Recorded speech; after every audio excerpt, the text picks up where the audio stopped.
going, but Nelson's done a great job as a quarterback. Philip Nelson going down the fourth quarter, kind of taking control of this team. Coach Mark is confident in him. And guess what? This team is not only going to be tested physically on the field, but mentally as well, because we know, Coach, there's probably about 1,000 or so plays in that playbook, Coach Marks. Yeah, that was really impressive. Right out the chute, they have this horizontal stretching where they got guys all over the field.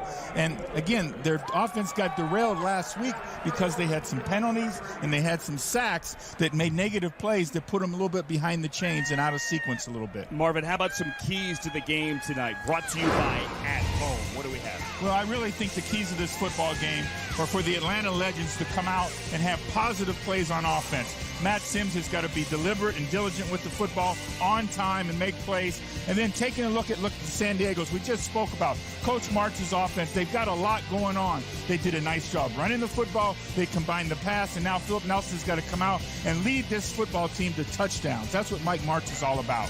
It's all about touchdowns. We saw some of them earlier, certainly in that San Antonio and Orlando game. We have two teams here that failed to get in the end zone last week. Now, weather may be a factor. It's not heavy rain right now, kind of a little bit of a mist, but with temps in the mid-50s, we could see rain on and off throughout the night. Someone once told me it doesn't rain in Southern California, Coach, so I'm a little disappointed right now. You but I think sing right out of the gate for us? No. I think that was Tupac Shakur who brought that up, at least in the 90s when I was growing up. But I'll tell you this much. It's a great opportunity for these players to showcase what they can do when the weather isn't ideal, when you're not in a dome. How will you perform and be able to execute your plays? All right, so we know it never rains on a football field. That's the thing we know here. And so it is. It's a great thing. Both teams trying to get that first victory, and we're going to have a great football game out here tonight. I believe it was Tony, wasn't it? Either way, as you saw on the screen there, both of the quarterbacks are going to be mic'd up. It's one of my favorite things that we've had so far through the first 2 weeks of the Alliance, hearing not only the quarterback at the line, but on the sideline when talking to the coach, making adjustments, making checks at the line as well. And Matt Sims was a guy that did take command. Granted, the offense didn't move the ball much last week, and Atlanta's going to get it here to start the game. San Diego won the toss, but elects to defer. You know, the big thing about that, Andrew, when you defer in this league, not only you get the ball in the second half, but you get it in overtime. If this game should happen to get overtime, then San Diego will have the football. Which is huge. And again, there is no kickoff here. The ball is placed on the 25, and that is where Matt Sims is going to take the first snap of the game and hand it to Turian Fulston out of Notre Dame, who had 12 carries and 32 yards last week. How do you build off last week and get this offense moving after only a couple of field goals? Well, you got to run the ball. You got to get your offensive line going forward and do what we call offensively, create a coverage dictator, force the defense to try to stop the run, and then it opens up passing lanes for your quarterback and your receivers as well. Keep an eye on the two Jones brothers. Malachi Jones, 14. Shontavious Jones, their number 15, as we saw the starting lineups on the bottom of the screen. And again, they run it again. Maurice, they get nothing with Alex Barrett there, 93 in the middle of the line. You know, Alex Barrett has been a productive player for them last week, doing a great job. Was a guy who's had great NFL experience and really is going to earn an opportunity, I feel, to get back and another opportunity in the National Football League. You know, you're running the ball to get into those third and manageables, third and short, third and two, so that your quarterback doesn't have to face an exotic blitz or coverage. Well, it's 34 here. You saw the San Diego defense there. Ron Brooks, 33, the veteran defensive back, had a pick last week. Sims, hard count. With a 35-second play clock, there's going to be a lot of pace here, and Sims completes that first pass. It is Shontavious Jones, and that's a first down and a gain of 10. I really love this concept. Two guys breaking inside, we call that double slants, but you're pulling coverage out of the way, and you're forcing this inside DB to create space and let the second receiver come in with a nice pitch and catch. Yeah, it's a really good job. Good timing. Ball up on the numbers, so only him or nobody gets an opportunity to make a contested catch there.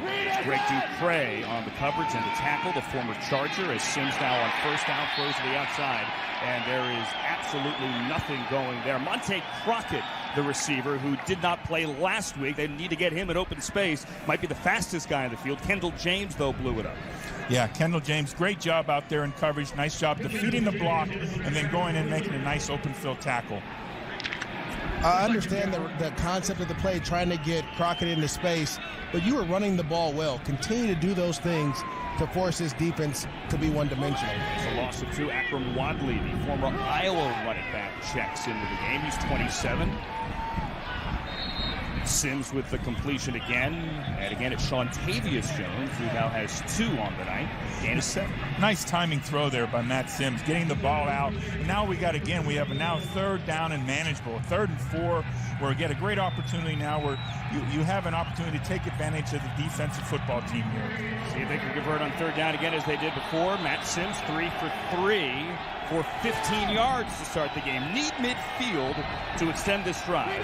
Bud Howard checks into the game, slot to the left. He's wearing 84, the former North Carolina wide receiver. Flag in the backfield. Sims takes a shot, and he throws incomplete over the head of his tight end, Keith Tobridge, out of Louisville, who also wants a flag.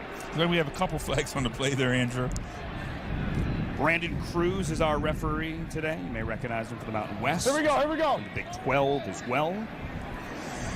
You know, I went back, and as you studied what the San Diego Fleet did on defense last week, Coach Larry Marmia, the defensive coordinator, I mean, this man has just a wealth of defensive coaching experience. And it's just great to see him out there on the field. He and Coach Mike Martz go way back, and it's great to see Coach Martz back out there coaching, or Coach Marmia coaching defense from Coach Martz. As you said, a wealth of experience on both sides, really. Kevin Coyle, the Atlanta coach, head coach, used to be on your staff for 13 years. He has 40 years of experience. Penalty decline. There was actually 2 there. They took the hold. So it is going to be a 1st down now across midfield as this Atlanta opening drive has chewed up over 3 minutes, and now in San Diego territory. Watching week 2 and the final game of week 2 with the Alliance here. From the 40, toss and an end around. That's Justin Thomas, the former Georgia Tech wide receiver, and he has good speed and gets a 1st down and a gain of 10. You know, Maurice, when we talked with Coach Coyle, he talked about the fact that Rich Bartell was now going to be not only his quarterback coach, but also his play caller. And you got to like how they begun this game today. Different formations, motions, now we're seeing around. So we're seeing a really good look at them attacking, you know, that first 10 or 12 plays coordinators like to have out there. Putting stress on the defense in different ways, slant routes, quick throws, making sure that defensive line can't hit your quarterback and get up the field. They say Thomas stepped out of bounds just ahead of the 30, so officially it's a gain of 9, and it brings up a 2nd and 1, and now a toss. That's Lawrence Pittman out of Wingate. First time we've seen him today. I don't think he has it. No, really good play there by Travis Freeney coming out in support, and he was a 6th-round pick in 2016 by the Pittsburgh Steelers. He's been with the Saints, spent some time in 2018. So, again, these guys are earning an opportunity to get their way back into the National Football League. Well, the one thing about Travis Freeney, Coach, he grew up where I grew up, 1. But 2, he is speed. A linebacker that can run and cover and hit. And there you saw his physical ability, being able to take on a blocker and still make the tackle. On 3rd and 1, Sims is going to call his own number here, and that is a 1st down. You know, I really feel like Matt Sims, like I said in the opening, his experience, the fact that how he grew up, he can handle all the change and the transition that this Legends football team has had to go through. And he just knows, we just got to keep doing it, guys. It's going to all come together. And they had a great opening drive last week. Now they got to put a touchdown on the board and keep going from there. Ready? What's that? Again, into the wide receiver, and again, going nowhere as Barrett with the huge hit on Malachi Jones, the other Jones brother, and a loss of 2. I love the creativity of this offense, but you have to be able to execute, Coach, and that was one of your game plans. Execute. If you're going to hand the end around to the receiver, you got to make sure someone's going to be able to block the defensive end, and the receiver can get it in the hole. There's a hole there, but we know receivers, they don't like to go inside. Well, that right side of that defense over there with Alex Barrett is very tough. Yes. And nice job there by Alex. You see him playing off the block, his separation, and going to make the tackle. And it's a loss of 2 officially. Torian Fulston, who had the 2 carries to start the game, checks back in. Sims, low, and incomplete to Seantavius Jones at the 20 to bring up 3rd down. This is where you don't want to be, especially in this league where there's so many guys learning. It's only week 2. You're starting a game, but you don't want to be in this 3rd and 10 plus. because then you'll start seeing different exotic blitzes. You'll start seeing exotic coverages. Some guys just may go two-man, and which is two safeties deep, and everyone playing man-to-man. That's going to be tough for a young quarterback to be able to fit in those tight windows, fit the ball in those tight windows. Yeah, the previous third downs have been 3rd and 4. Here we go with an extended one here. And they're right on the cusp of that whole field goal range. So let's see what they do here. You need the 18, 2 for 2 on third down conversion so far. Sims to the outside, and they do get it. It's Malachi Jones right at the marker. Did I call that one again too soon? He had the ball over, his feet behind, and they're going to give him the first down. I really think his forward progress was even a better spot than what he got there. Absolutely. And so we'll see about that, when we come back here.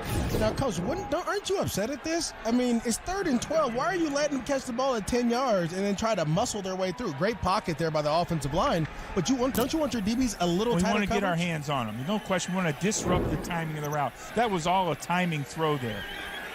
Kendall James on the coverage and the tackle. This is the 12th play of the drive coming up here. It's eaten up already.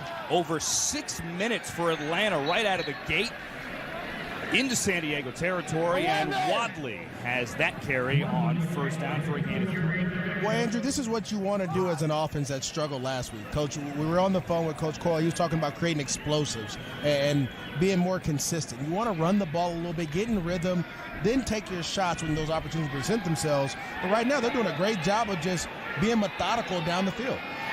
Yeah, it's like they wrote their script right here now. They just got to keep it up. They got to put it in the end zone.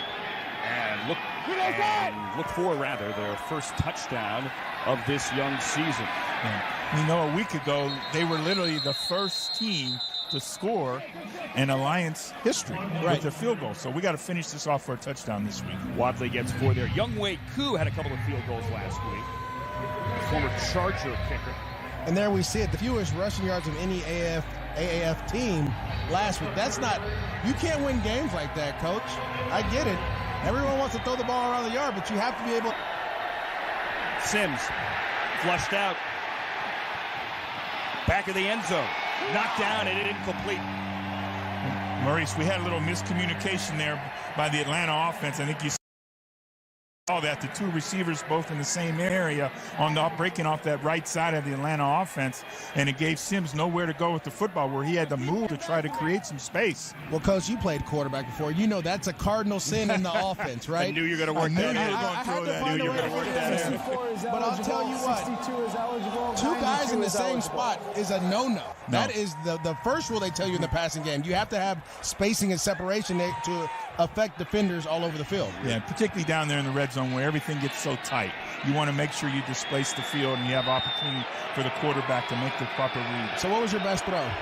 Screen pass, man. Oh, I hear you. Younghoe Koo, who hit 2 field goals last week from 38 and from 27, hits this one to put Atlanta on the board early. A time-consuming, a productive drive. Atlanta leads early, 3-0 in San Diego. Come on, Carol. Hawaii, nice. Yeah, I'm excited. Finally earned enough rewards points. So jealous. Yeah, I can't wait to get that shave ice. What's shave ice? It's like a Hawaiian snow cone. Why not just say snow cone? I don't know, they call it shave ice. You fly to Hawaii for this. I don't go there for the ice. You saved up your reward points for ice. That's a lot of ice. Okay. Go Rewards credit card from Navy Federal Credit Union. Our members are the mission. So Atlanta's still looking for its first touchdown of this young season. They'll take the 3, though, on the opening drive. Chew up more than half the first quarter. And it's a 3-0 game. Our Skycam brought to you by Wheels Up. How Maurice Jones-Bercovici did. He got benched after a hard hit and 3 picks. And now it's Nelson, who is a 3rd-round draft pick, the 24th quarterback taken overall. Yeah. Nelson came in last week and run the offense there in the 4th quarter. It was a tough situation to be in, but he had some production, and he threw the ball on time. He avoided a rush, stepped through the pocket, and that's what Coach Martz likes. And he opens it up by handing it to Jaquan Gardner, who gets out of 1 tackle but does not have a lot of room to run. Gets maybe a yard. He had 55 yards last week. The running back out of Humboldt State. Look at the lineup, bottom of your screen here, for San Diego. Damian Mama from USC there at left guard. Mentioned Gardner. Cameron Kelly's a two-way player. Former DB for San Diego State, one of 8 Aztecs on this San Diego roster. You wear number 32, bro? Yeah, Coach, I did. Okay, You know what? I just thought, I didn't know if it was related. I was going to tell you something, Coach. I think there's something special with Gardner here. Low center of gravity. The game of football is all about leverage. And at the end of the day, if you're lower than everyone else from the beginning, you have a chance to win. With the play clock at 6, San Diego is going to burn a timeout. They get a yard on first down to 2nd and 9, and then can't get lined up, can't get the play in for 2nd down. Right back here, 3-0. That's tough.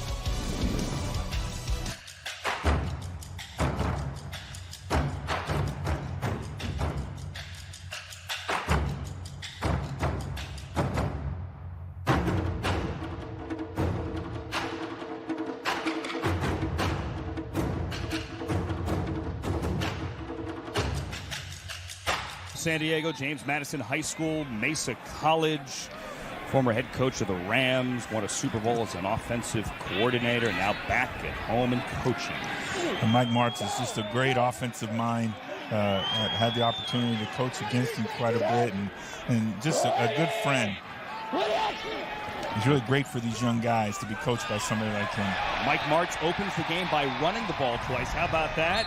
And there is your guy. It is not MJD. It is Jaquan Gardner, similar stature, same number, and a gain of 8. First of all, that number 32 is amazing. It is, isn't it? And Gardner's making it looking even better the way he's cutting and following his blockers. Now, he had a little penetration there, but was able to stay on his feet and use his blocker to get outside and get around and get a great gain there. And that's what you need to help a young quarterback out, Coach. You know this. A running game is his best friend. Every time we see that 3rd down marker go down into those 2 and 3s and 1s, you got to feel better about it as an offensive football team. Terrell Watson, the back that you had in Cincinnati, checks into the game. Instead, though, they're going to hand it to the receiver on the end around, and that is Brian Brown out of Richmond. They needed only 1. He gets 2 out of bounds and a first down here for San Diego. Terrell Watson broke all of Christian Okoye's college rushing records. A big, strong player. We had him in Cincinnati, went up to Cleveland, spent some time with the Pittsburgh Steelers. So he kind of liked that AFC North a little bit. Well, I think the AFC North liked him because they love big backs. That's why they didn't draft me, Coach. And I'm going to ask you, why didn't I get a look in Cincinnati? You know what? I'll have to go back and check that out. You're still mad you fell to the 2nd round. Run over the left side. It's Gardner again, his 3rd carry of the day, and he gets 4. Yeah, we have 2 former Bengals in there. Jeff Luke, who played at University of Cincinnati, spent some time with us in camp.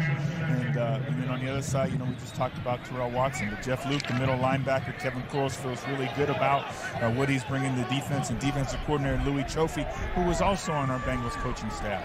Jeff Luke wearing number 50 in the middle of that lineup. Middle of that line, I beg your pardon.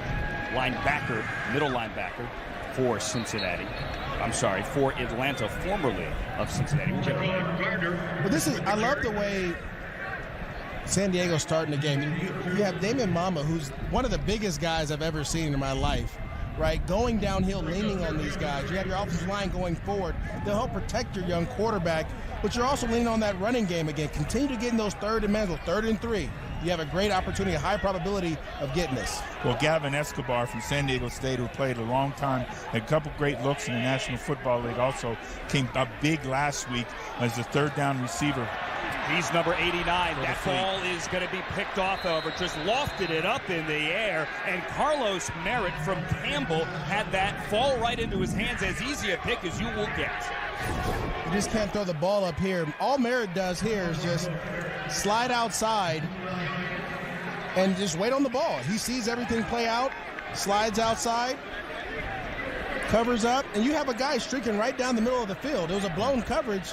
Just felt a little pressure there. Well, we talked in the opening about some of the flood concepts that Coach Martz likes in their passing game. And then you saw 4 strong. You had 4 offensive receivers on that right-hand side of the offensive formation attacking the defense. San Diego turned the ball over 3 times, 3 picks last week, plus a muff punt, plus 6 sacks. Here's the first turnover of the day, and Sims gets it back, sudden change, and fires a rocket to Monte Crockett on the sideline for 25.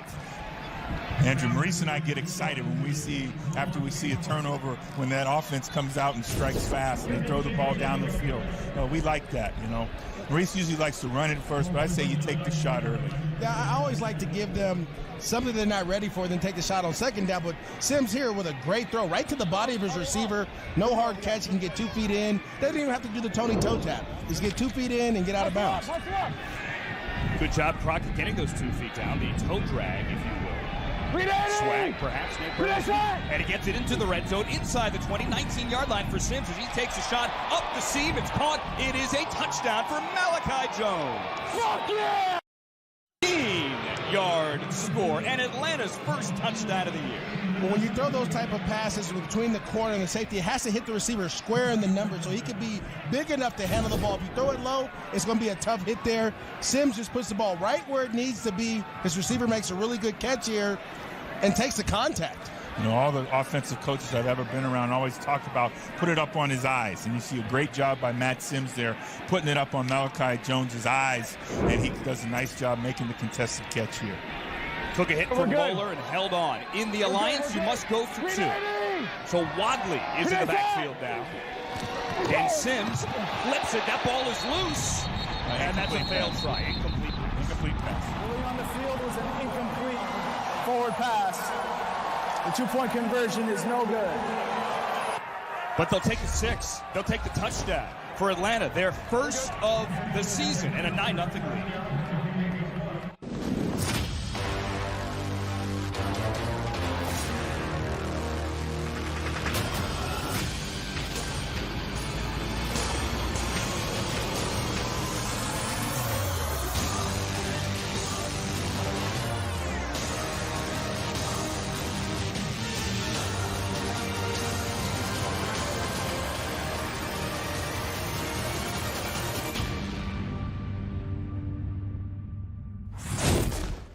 For the first time in the history of pro sports, here's the app as fast as every player in the game.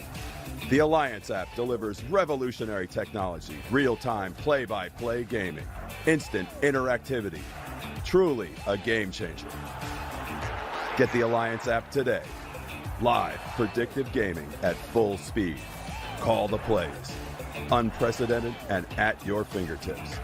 Available on the App Store and Google Play. Wide open every time. And the Alliance app is #1 now in both Google and the Apple Store. If you download it, now there are all sorts of Easter eggs hidden inside it. See what you can find and enjoy. I was playing with it before the game got started. Truly great stuff. Revolutionary. Fun.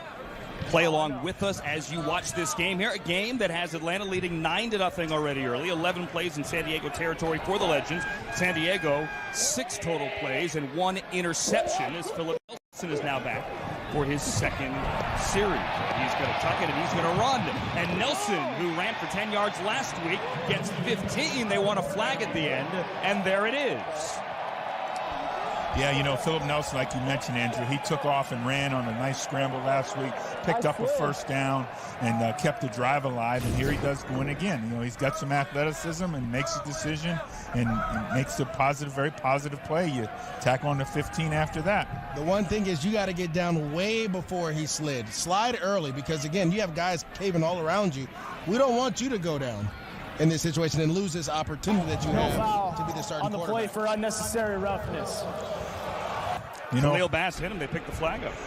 I like that, Andrew. You know, he's sliding. The quarterback slid late. He's coming in. He doesn't know whether the quarterback's going to slide or not. You know, I'm in favor of that. You used to play quarterback, Coach. I know what side you're on. Both sides. You got to let them play football. This is football still. It's going to give him a first down without the extra yardage, Shaq Dog. 39-yard line. A play fake and a rollout. Nelson looks downfield, and it's dropped in and out of the hands of Owusu. He had it. Well, Francis Owusu out of Stanford, you have an opportunity to catch this ball and make a play. You have to do that. You know, every play in the AAF is a line rehearsal. on your resume. It's a try. Yeah. It's a try. It's a rehearsal. And so there goes the one opportunity. You may not catch the ball ever again. The quarterback may not throw you the ball again. You may get covered the rest of the game. You just have to make every catch. It's special. We keep saying that, Maurice, that this is what this is. This is live tryouts. This isn't football in shorts. Nelson on second down. This one is caught, and that is good for a first down. It's the former San Diego State Aztec Cameron Kelly to midfield. Cameron Kelly, a big physical player. You see him coming back to get the football, making the contested catch there. Great tight coverage there by the Atlanta Legends on that play. Well, I love the throw, too. It was with conviction. So many times these quarterbacks, especially young quarterbacks, don't throw the ball. They second-guess themselves. So he threw it with conviction there.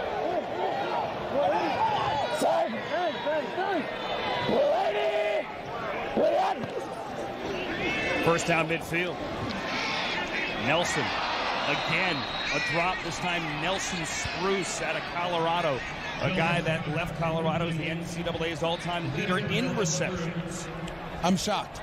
I'm shocked, Andrew, because when we called the games for the Los Angeles Rams, Spruce didn't drop anything. And then this is the easy catch. He's coming back to the ball. It touches his hands. You got to be able to hold on to that. A couple of years ago, it looked as if Nelson Spruce was going to make the Rams in training camp, had a knee injury. The Rams' first year back in Los Angeles, has not stuck on an NFL roster. He can play, though. That was an uncharacteristic run. 2 minutes to go now, first quarter. And the little guy, Gardner, the 5'7" running back, gets a gain of 5 to the 45. All right, it's a good shot of this. I know this is one of the plays that, those downhill running plays you running backs get excited about. You see the isolation play on the linebacker as we work up into it.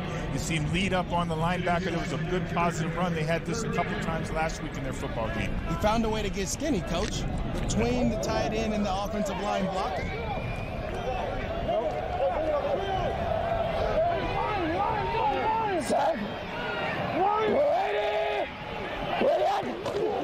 It was Escobar who had the block to clear the way on the run. Escobar now lines up wide. That one's incomplete, and there is the flag intended for Brian Brown. Good job, y'all. Good job. The DB's out there getting a little handsy, Coach. Holding defense, number 22, 5 yards from the previous spot. Automatic first down. They're going to get Dwayne Hollis. We're going to see it here. They're going to run what we call an angle route. You just get a little handsy in there. You got to let him go. If he crosses your face, he crosses your face. But you can't grab that upfield shoulder and try to pull to stay to your leverage. You see a lot more Dwayne Hollis today with Duran Grant, the former Ohio State defensive back and the former Pittsburgh Steeler, inactive with a groin injury. Had a good game last week. There's Dantes Ford in motion on first down for Nelson. Dumps it over the top, and there is Gavin Escobar. He has a first down inside the 30, down to the 25, tackled by Desmond Lawrence at a gain of 15. I remember playing the Dallas Cowboys and Gavin Escobar being that second tight end to Jason Witten, a big body guy who can catch and run the ball. We'd love to see him use him a little bit more. Interference, offense, number 12, 10 yards from the previous spot. Now we see why he was so wide open. Dantes Ford called for offensive. It was a little more than a rub here. You have your receiver's going to come in and pick off this guy here. Just a little more of a rub, Coach. That's all. It wasn't no harm, no foul. You gotta turn around and show yourself to the quarterback. Act like you're trying to do something. Gavin Escobar, though, has great ability, great receiver of the football. We had him in Cincinnati and worked out a couple of times. You got to like his athleticism. It's now first and 20. They back him up to midfield. That one's caught by Kelly. Not a lot of room to run. Jeff Luke is there, as is Khalil Bass, 52, the other linebacker. Gain of 6. When you get into these long down and distances, second and long, third and long, you're allowing this front four for Atlanta, the Atlanta Legends, to get after you a little bit, and that's tough for any offensive line. It really is, and what the Atlanta Legends have to do is they have to mount some kind of pass rush today. Thus far, Nelson has been very clean in the pocket. You see the light rain coming down, kind of a miss. There is a guy that you used to coach, Marvin, Terrell Watson, with the carry over the left side to the 40. A gain of 4 to bring up a third and long, which we will do at the beginning of the second This is the end of the quarter. first quarter. Timeout. Atlanta has a lead, 9-0. Finally get a touchdown and leading on the road in San Diego. The final game, Week 2 of the Alliance. Matt Sims taking a hit, but he's thrown a touchdown. We have a pick. Great start early. 1 quarter in the books.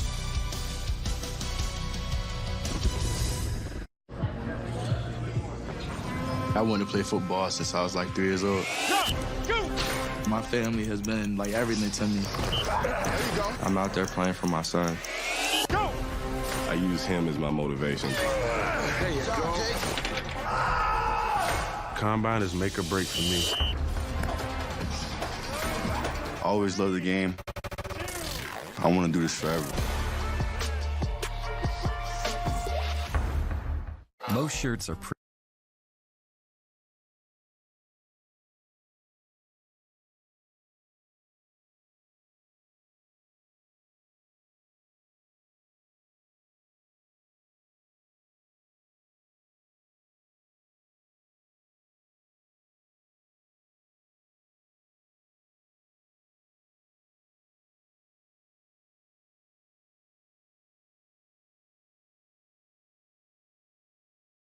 Bringing the football. Freshness? You show how the ATL do? Bring it. That way. Can I bring my swag? Superpowers? Kill 'em. Can I bring my crew? Bring 'em. We meet again. Hey, maybe. Hey, maybe. You ever see me? They start going crazy. Can I bring? Definitely bring that. They're bringing it. How about you? What do you bring?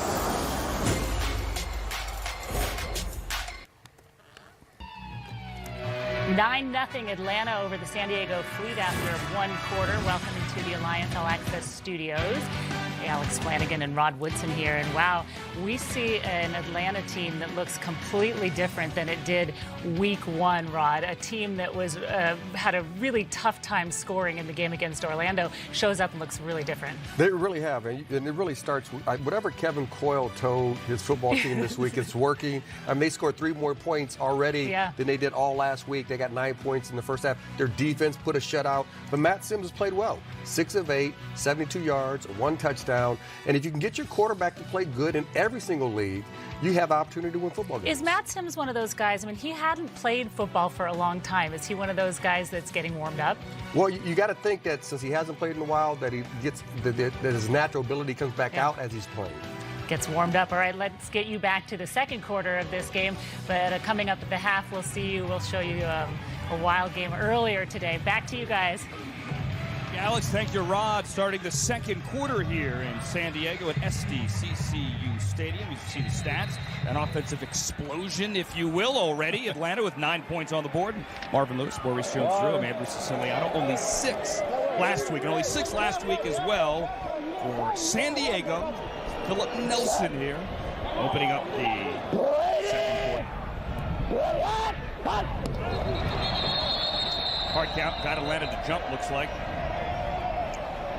Andrew, I think the receiver jumped at the bottom of the screen as well. Before the defense entered the neutral zone, false start, offense, number 14, 5-yard penalty. It's 3rd down. Did you hear Nelson go, what? Yes. That's one of the things as a coach, either side of the football, Maurice. Those mental errors like that just drive you crazy, and they make it hard on you. Now we got a second down and have an opportunity here where they're moving the football, and now we're backed up a little bit. So it's a 3rd and 15 as the rain is really coming down. Now they need the 30. Nelson takes a deep drop. And throws it into traffic, and he almost got it picked off. Almost had it picked off. Wanted Nelson Spruce, Dwayne Hollis, and Ed Reynolds, the former Browns and Eagles safety, were there.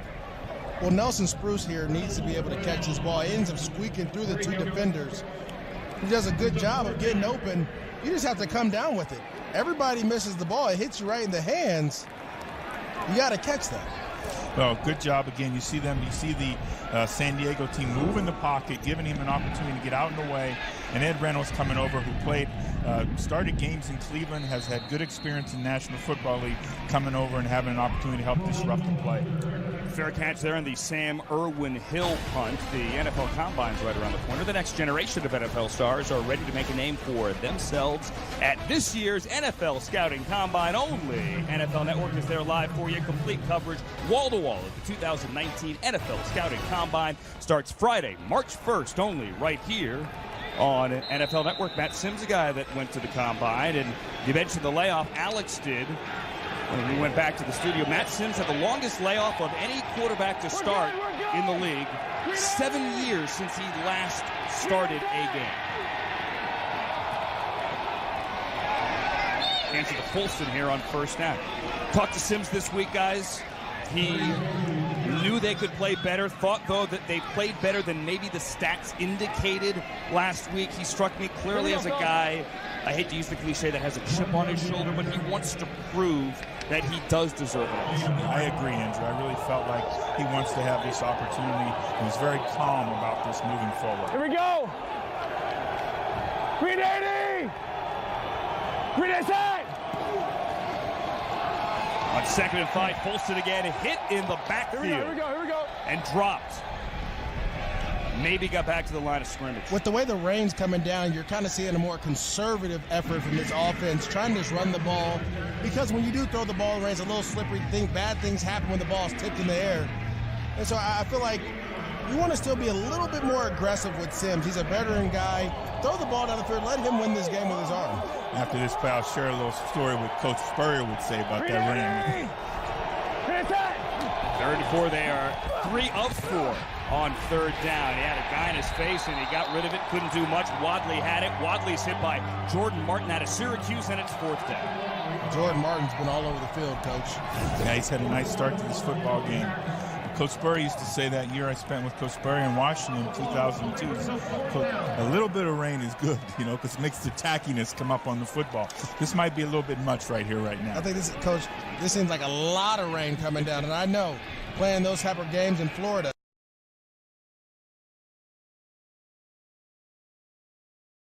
Cameron Nizelak, the former Georgia punter, is on, and he's going to stand with that rain coming down on his own goal line. The play clock's at 0.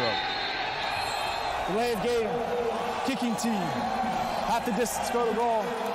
It's 4th down. Well, we saw a substitution error there where the Atlanta Legends were short a player. You saw the player run in late. Penalty is 5 yards from the previous spot. They've got off to a great start. You don't want to have these kind of mental issues really affect field position, because you want to make this San Diego Fleet offense have to go the full field. Larry Marvin, defensive coordinator.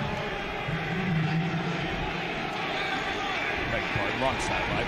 Nizelak back into his end zone, throws that towel down as it is a downpour. And this is going to be returnable. Ron Brooks. Brooks across the 45 after a 53-yard booming punt out of his end zone. But good field position for San Diego. See what the Fleet can do in the rain. Coming up. This land is your land. This land is my land. From California to the New York Island. From the Redwood Forest to the Gulf Stream waters. This land was made for you and me. So all month long, the Alliance is spearheading Touchdown for Team Rubicon. For every touchdown scored in every game in February, the Alliance is going to donate $1,000 to Team Rubicon, a veteran-led nonprofit that helps communities recover after a natural disaster. Find out more. Join the effort at aaf.com/donate. Had 1 touchdown so far. Hopefully see some more. Jaquan Gardner in the backfield here. Good field position after a 53-yard punt out of the end zone for Philip Nelson. And the hand to Gardner. Gets by Barnes in the backfield, and now Gardner gets upfield close to a 1st down. Jaquan Gardner, another great job running behind his pads like that, Maurice. He's a really patient runner with great vision. This is the 2nd or 3rd time we've seen T.J. Barnes be in the backfield. Now, I played with Barnes in Jacksonville in 2013. And he was a 380-pound guy that Coach Gus Bradley tried to find a way to get on the team because of his athletic ability. But numbers happened, Coach. And he went on to play for the Jets and other teams as well. Jay Barnes, 93 in the middle of that line, ball on the floor. Nelson picks it up and gets the first down at it. So there, a botched exchange turns into a first down. Gain of 4. Sometimes as a player, everything's not going to work well. You're going to drop the snap. But I love the wherewithal, understanding the whole situation. Like, I got to get this ball, and the first down's right here. Let me make a move and try to get there. Didn't panic at all. It's amazing how some of the players, Juwan Gardner was with the 49ers in training camp, and they fit the style of those coaches, that zone scheme. Wet ball out there with the rain coming down. Nelson gets the snap cleanly this time, hands to Gardner going over the left side. Gardner's an interesting guy. We talked about the size before, 5'7". Was in Niners camp last year. He had over 6,200 yards from scrimmage and over 70 touchdowns, including 25 in 2015 alone. Yeah, that's called a playmaker. I don't care how big you are, Coach. You can be 7 feet tall or 5'7". If you can score touchdowns, you can play for me. I need you out. They're all looking for playmakers, and he's done a great job of it and really played well in last week's football game versus San Antonio. And a perfect example of a guy that the Alliance is meant for, getting a second chance, a second look as Nelson is sacked back at midfield. It's Tracy Sprinkle out of Ohio State.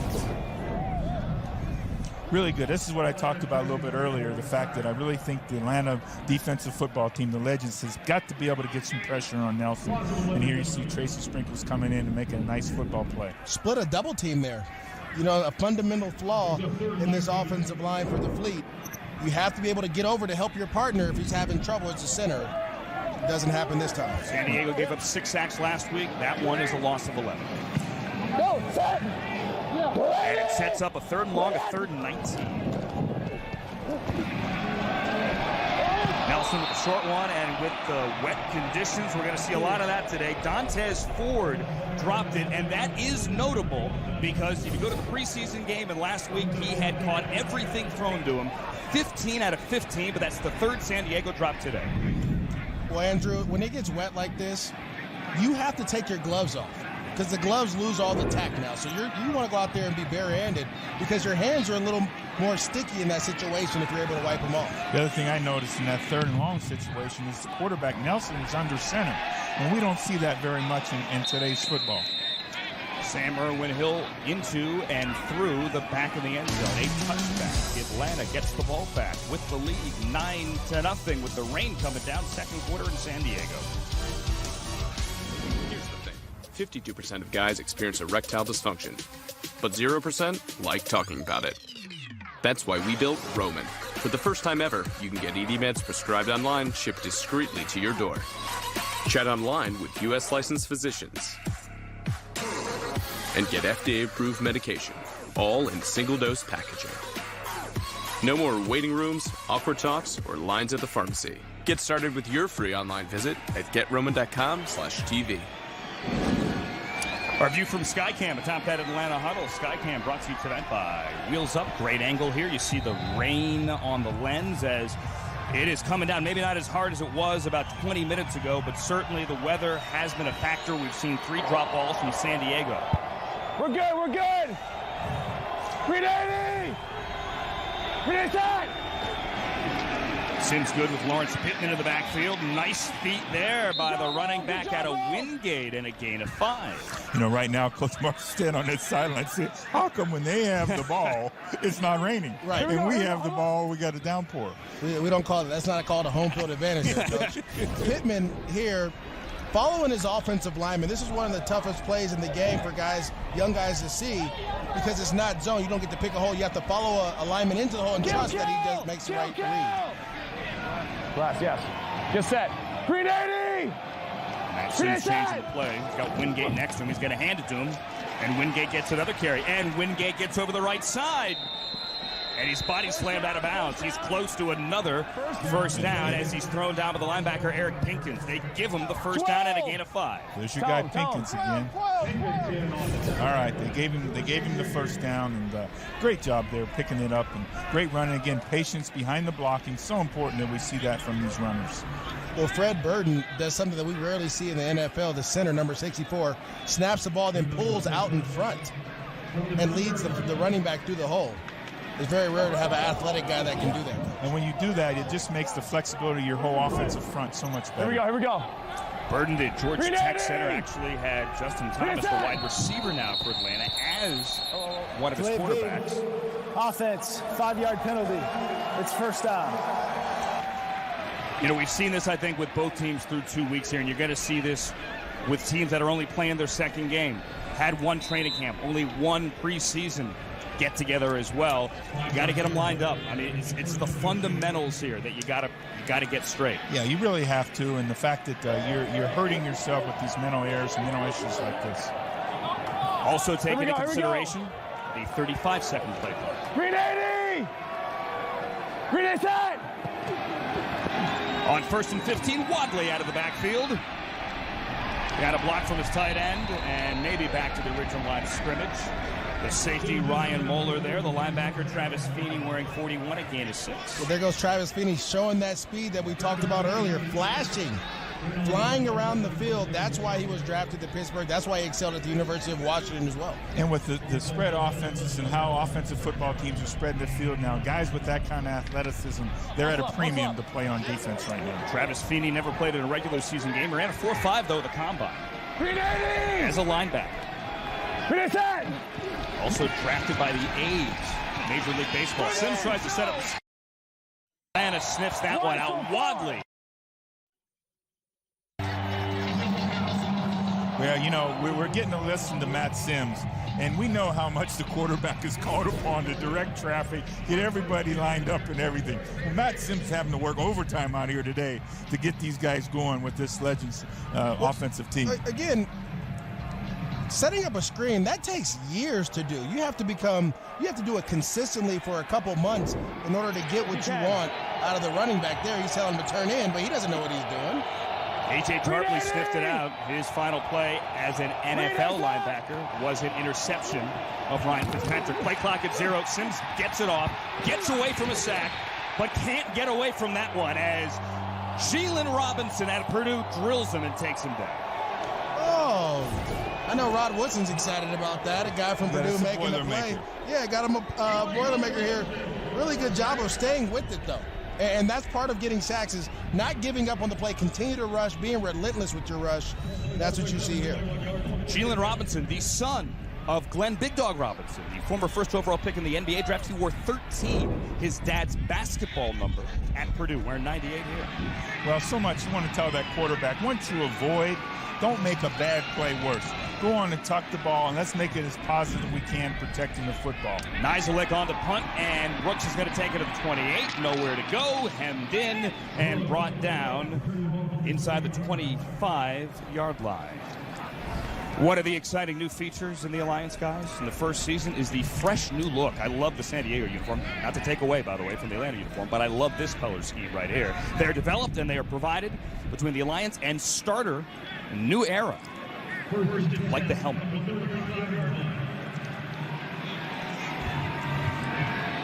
Nine to nothing the score. Atlanta on top of San Diego. We are in the second quarter on NFL Network. Maurice Jones-Drew, former Bengals coach. Marvin Lewis, I'm Andrew Siciliano. This is a big possession here for the San Diego offensive football team. They got to get the amount of drive here in the first half of this football game. This could be their last possession. And they come out in an I formation. Fake it. And that goes nowhere. Now, this is a very creative play, but it's just not executed well, Coach. And one of your keys to the game was execute the offense. You have to, as a receiver, block the guy on top of the receiver you're trying to get the screen to. They can't do that. Play doesn't work.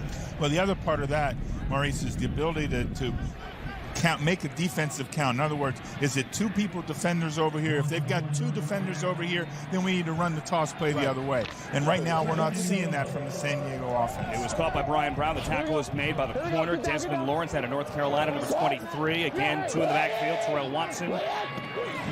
Gavin Escobar, the tight end, who stays in the block as Nelson throws. And again, it is dropped with that rain. It's dropped by Brian Brown. If I'm the coach on the sideline, if I'm one of the coaches, I'm like, hey, give me the gloves. Yeah. Put them over here. We're taking gloves off right now. Yeah, and we're going to catch the ball with our hands. Yeah, we're taking the gloves off because they've dropped too many footballs in this game already. And really, they're hurting them. Now we got a 3rd and long here again, and it's difficult to convert. I don't care what level of football you're playing at. 4th San Diego drop. The rain not nearly as bad as it was a few minutes ago. Nelson 3 for 9, only 16 yards. He's going to step up in the pocket on 3rd and 11. He ran for a first down earlier, and he does it again. He's hit by Tyson Graham, but he gets enough for the first down to keep this drive alive. Yeah, Philip Nelson again taking advantage of the defense, the opportunity as they sink back into their zones. They're in the zone defense here. You got a 5 underneath, 2 deep zone, and he takes advantage of it by running it straight up the middle.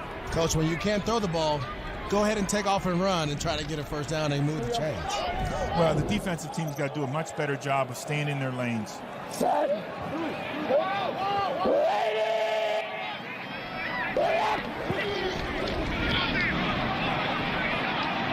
Back to Gardner on the ground. Leaves his feet, gets maybe 2 yards over the right side. Coming up on 3.5 remaining here in the second quarter. Atlanta on top of San Diego, 9-0.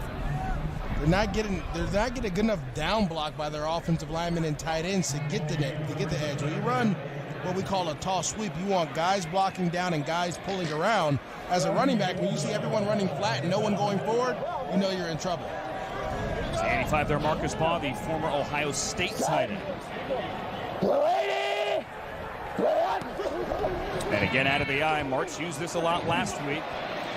Nelson throws low and throws incomplete. He wanted Baugh and was at his feet at the 40. It's a lot of contact there, Coach. Yeah, you know, it's a lot of contact. Both players, though, have an opportunity to go for the football. Marcus Baugh is a really good athlete. You always see a little grab there at the top of the route there, Maurice. A little grab, Coach. Hold on. Come on now. What side are you on? We're supposed to be on the same side here. We're looking at the same. That was a hold. That was a hold. Tyson Graham and Reynolds there. So Nelson was incomplete on 3rd and 15, incomplete on 3rd and 19. Scrambling got 12 on 3rd and 11. This is 3rd and 9, and he's going to let it go down the left sideline. And it's complete to Nelson Spruce for a first down. Really good route there by Spruce. Finding a way to get around the DB, getting his hands off him, and going up and catching the ball. This is what you're looking for. Spruce is here in the slot, runs what we call a swirl route, gets up and around, catches the ball, and he had a harm's way, Coach. He did a nice job, and the great thing by Philip Nelson is stepping up away from the pressure. They're reaching out. He's able to get his shoulder through him and delivers a really good football. For a gain of 29, he got behind Merritt. Reynolds eventually the safety over there to make the tackle, force him out of bounds, and they're inside the 25-yard line now. The longest play of the day for San Diego. Nelson's under pressure, though, this time. He kind of slings it, twisting his body back the other way, and he's lucky that didn't get incomplete or picked off. Well, it started off really bad as well, where he's stumbling out of the center, too. So he tried to gain his composure, but then the pressure's coming. Yeah, the timing all got thrown off. Now, this is a big second down here. 2nd and 10. They've got the ball down here in the red zone. They're on the verge of getting points here, and they want to get a touchdown before halftime. Right before the 2-minute warning here. San Diego will get the ball to start the third quarter. Keep that in mind. Need 14 for a new set of downs, and on the delay, that's Watson up the middle. The former Bengal across the 20, and that should take us to the 2-minute warning. So San Diego in the red zone now, trying to get the first points of the board on the game for the Fleet. Down 9-0 with 1. This is the 2-minute warning. Time out on the field. In the quarter. They ran that one in. We're family. We'd do anything for each other. But this time, those bonds were definitely tested. Frog leg for my baby brother. Don't frogs have, like, 2 legs? So I should have 2 of these. Since I'm active duty and she's family, I was able to set my sister up with a sweet membership from Navy Federal. If you hold it closer, it looks bigger. Eat your food. My big sis likes to make tiny food, and I'm okay with that. Navy Federal Credit Union. Our members are the mission. For the first time in the history of pro sports, here's the app as fast as every player in the game. The Alliance app delivers revolutionary technology, real-time play-by-play gaming. instant interactivity. Truly a game changer. Get the Alliance app today. Live predictive gaming at full speed. Call the plays. Unprecedented and at your fingertips. Available on the App Store and Google Play. I was using that app earlier here. The app is number 1. The Alliance app is in both the Google and the Apple app stores. If you download it now, there are all sorts of Easter eggs hidden inside the app. See what you can find out and enjoy. I think Kevin Coyle has it as well.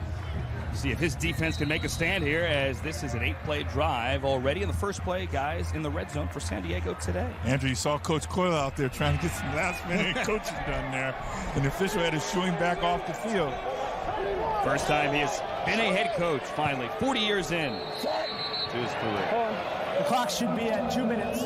Please set the clock to 2 minutes. Oh, Andrew, you noticed that during the timeout there. When we broke, it was 1:56. It should have stopped at 2 minutes. They did put time on the clock, but only back to 1:59.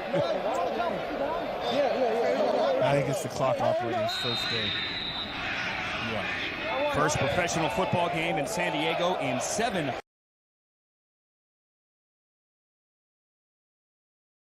February 1st, 2017. I counted them all myself.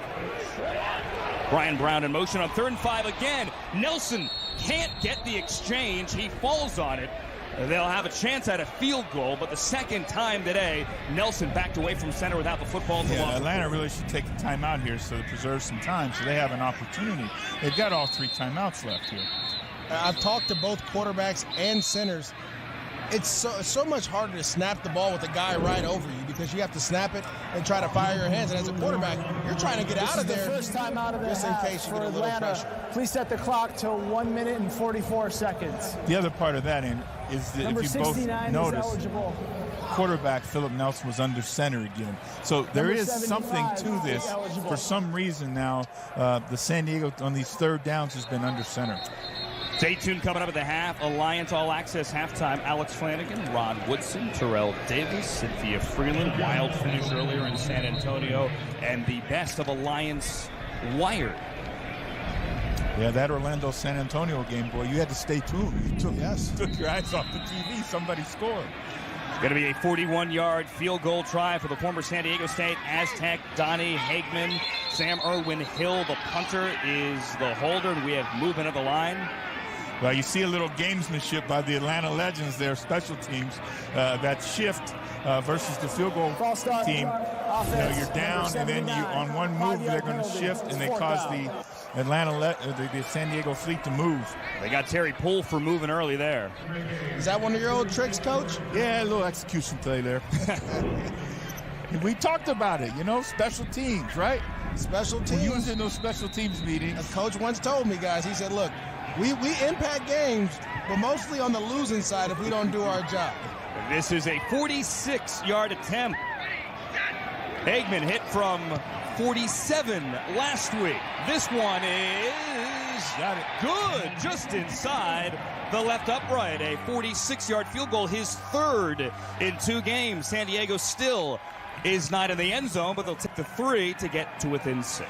Well, let's feel good about it, okay? We said about it when they got the ball with, 5 minutes to go, that they needed to drive and get some points. So we got to feel good about things. They did a nice job driving the football. They don't get the touchdown, but they're getting the ball coming out in the second half, and you got to really feel good about that. It's all about going into halftime with momentum. And feeling positive about things. They've got 2 timeouts. Let's see what they do. If Atlanta comes out, wants to throw it around, they can stop them. They got an opportunity for the ball back again. Matt Sims opened this game with a time-consuming drive, marched down the field, put 3 on the board. They got a pick, punched into the end zone 2 plays later, and now, as you said, trying to get some momentum. Who is that? Heading to the half from the 25-yard line. They're going to open, though, on the ground. Trips left. Play clock at 35. Trips left. Keep that in mind as Wadley gets 2. Time out of the half for San Diego. Yeah. 132. Please put 132 on the game clock. 132. All right, so San Diego, Mike Martz is going to call timeout here. Second timeout For San Diego, Marvin Lewis, Maurice Jones-Drew. I'm Andrew Siciliano. Interesting to see the use of timeouts here, as we saw San Diego just took one, but this is a chance here for Matt Sims, who opened the game well in the first quarter, to, as we said, get some momentum, see if they can get a second touchdown. I really like Coach Marks' aggressiveness here, using the timeout. You know, Atlanta comes out, it's going to run the football, try to take it down, because they're feeling good about things, and Coach Marks wants the ball back, another opportunity to score before halftime. Or you're on the road, you want to make sure that you try to limit exposure to that home team, because they can get momentum, and if they get going, Coach, we know Coach Mike Marks' offense can put up some points.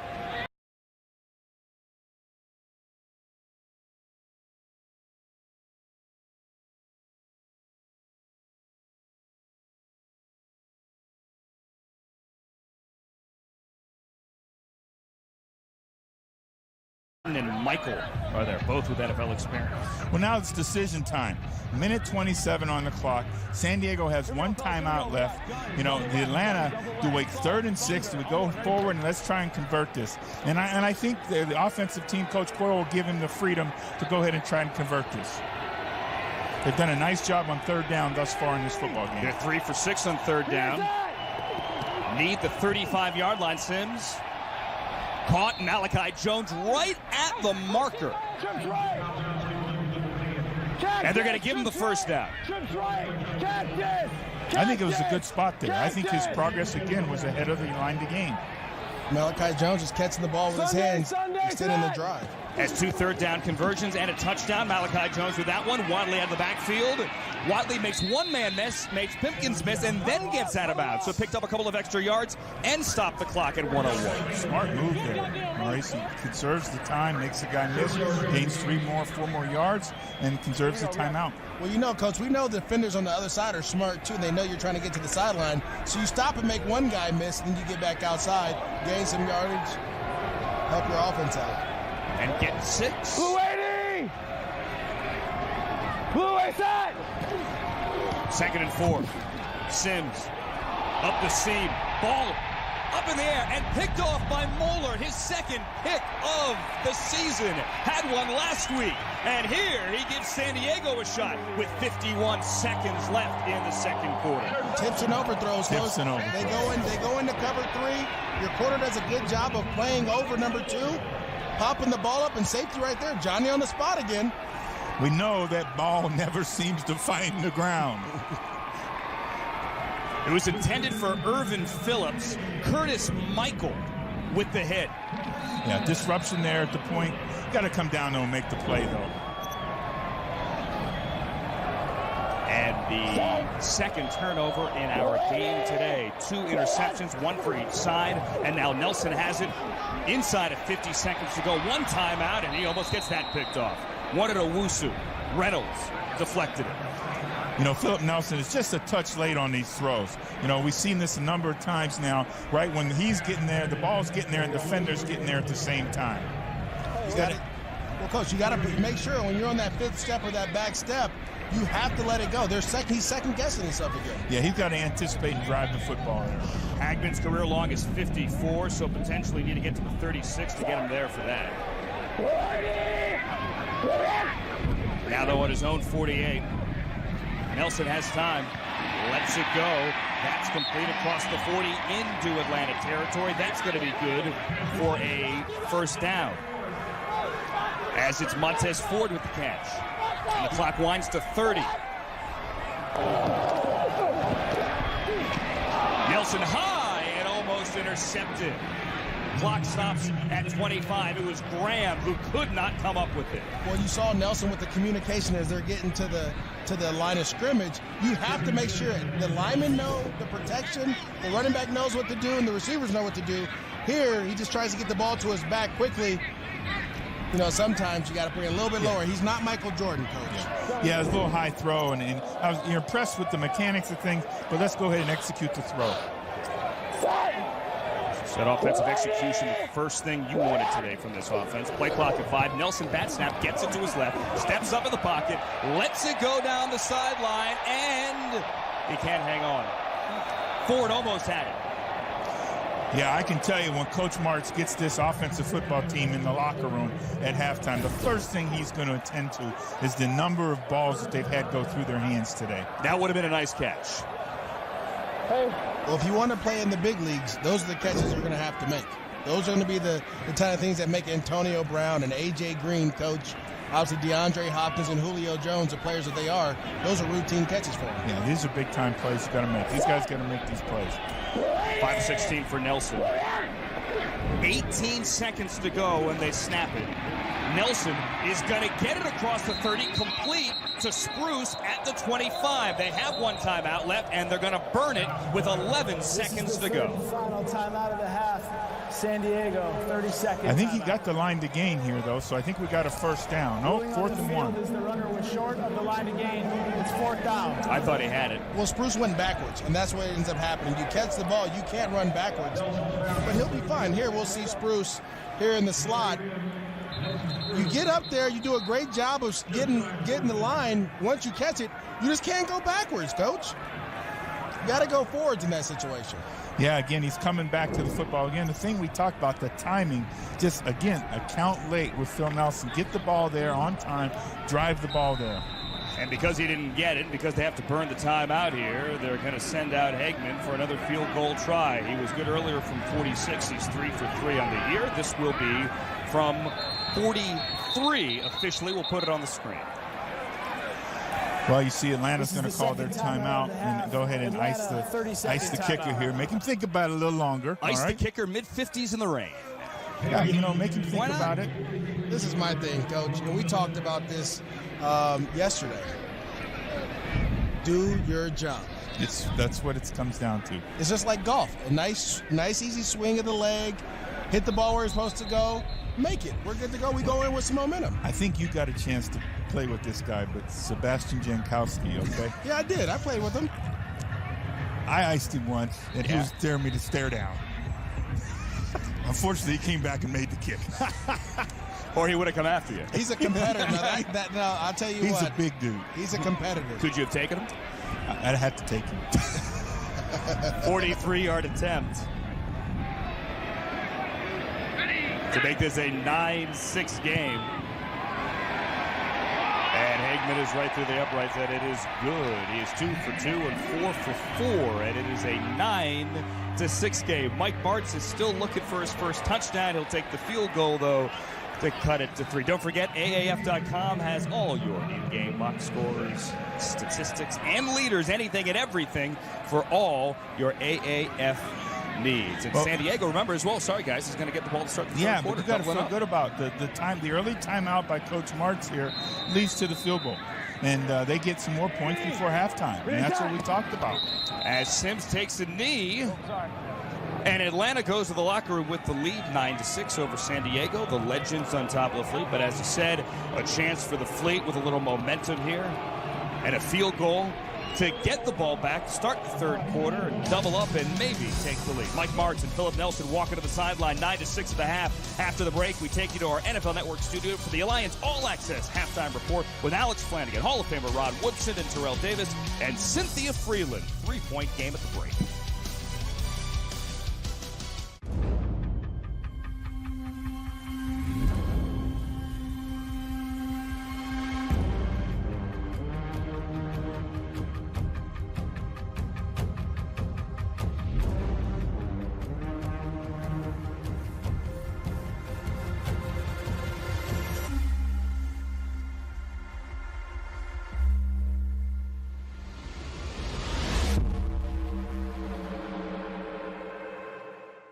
Welcome.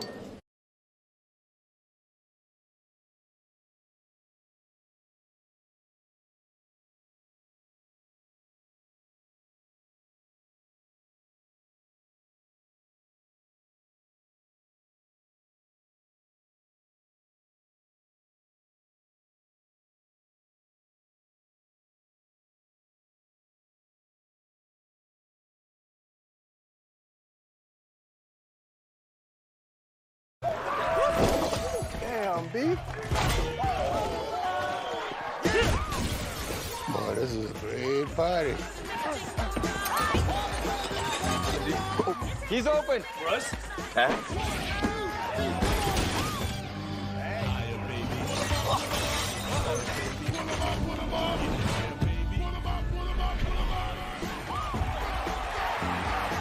Yes.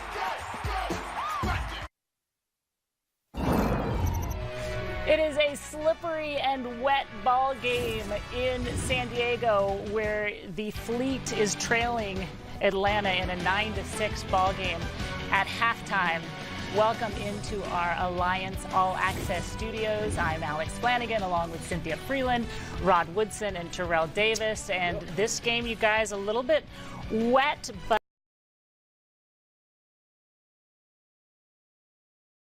all right, Rod, you start us off. Think about Kevin Coyle did a tremendous job this week of getting his guys refocused. They only scored 6 points last week. They got 9 points already. They almost pitched a shutout. They gave up 6 points. And Matt Sims is playing really good football. He did have the one interception, but it really wasn't his. It was kind of a tip ball. So he's played well. 12 of 15, 88 yards. He's taking care of the football. They're running the ball well, and their defense is playing a lot better. TD, coming into this game, you talked about Mike Martz and his offense, maybe needing to simplify it.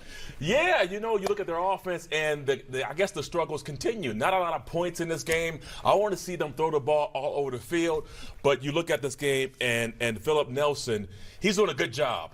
But they're killing themselves with drop passes, a few of those in this game, and the offense just hasn't clicked right now. Only 6 points in this game. They got to get things going, get things moving. Let's see more points. But to that point, I mean, they have done some things well. A couple dropped passes. Are they starting to establish something, Cynthia? So I think in the second half, you're going to see a little bit more of that tempo we saw in the last 2 minutes of the game after they returned, the turnover, and then they saw the execution of the 2-minute offense with Philip Nelson. I think if they continue to focus on the tempo, that's an area we'll see those completions increase. That's the area to look to see. Does he really understand what he's supposed to be doing and how he's supposed to be executing this offense to make it actually net out in points? And it's always good for a young quarterback, too, to get into that up-tempo offense. Go. Because if you think too much in that offense, you'll be confused. You'll slow down. So go more up-tempo. And when you go up-tempo, it puts a defense into a condensed defensive package they normally run. So he'll see easier defense to go against. Not easy there, though, in wet conditions. So earlier today, you guys, we had one of the best games so far in the Alliance this season. 30,000 fans in the Alamo Dome for this one. A lot of highlights to show you in this game. Give it to him. Let's go. Don't jump. By any means necessary. This one, Kenneth Farrow, you guys, with the touchdown there, and I imagine he's going to be a little sore after the help. Tomorrow, though. But really, these guys finding a connection. Garrett Gilbert had an exceptional Stay on top, day. DB. Stay on top. Finding Charles Johnson. Beautiful many times in this game. Yeah, just almost 200 receiving yards. No big deal. The Charles Johnson. The Grand Valley State Charles Johnson. That is the Charles Johnson. All these explosive plays in the second quarter, again to Charles Johnson. 3 50-plus receptions in this game. And one more here. And Garrett Gilbert just looking great so far, you guys. Spurrier is loving this. This is what it's all about. He likes to throw it all over the place, and Johnson is awesome. Throw it. Late in the game, this game tied at 29, and give it to me. Give it to me. Chance to win this. So that throw right there, that's the hardest throw in the pros. That out route, you've got to get it right on time. Yeah. Anything outside Keith the numbers. Reeser there with the interception. Orlando winning this one 37-29. Coach Spurrier and his team are now 2-0 in the Alliance. As we take a look at the standings, you guys, what do you think? We call this standings. We call this separation right here. This is called early separation. The cream is rising to the top. The best teams are looking like the best teams, which is good. So we'll see if Salt Lake and San Diego can come back and make a run. So we'll see what happens. A couple of undefeated teams so far, so we'll have to see how this one. Yeah. All right, coming up after the break, we're going to show you some of the sights and sounds. Most importantly, the sounds. We've got an awful lot of people mic'd up. You're going to hear some of them when we come back after the break. Hey, Ralph! Put the ball in the middle! In the middle! Jalen! Wide! Wide! Wide! Wider! Wider! Wider!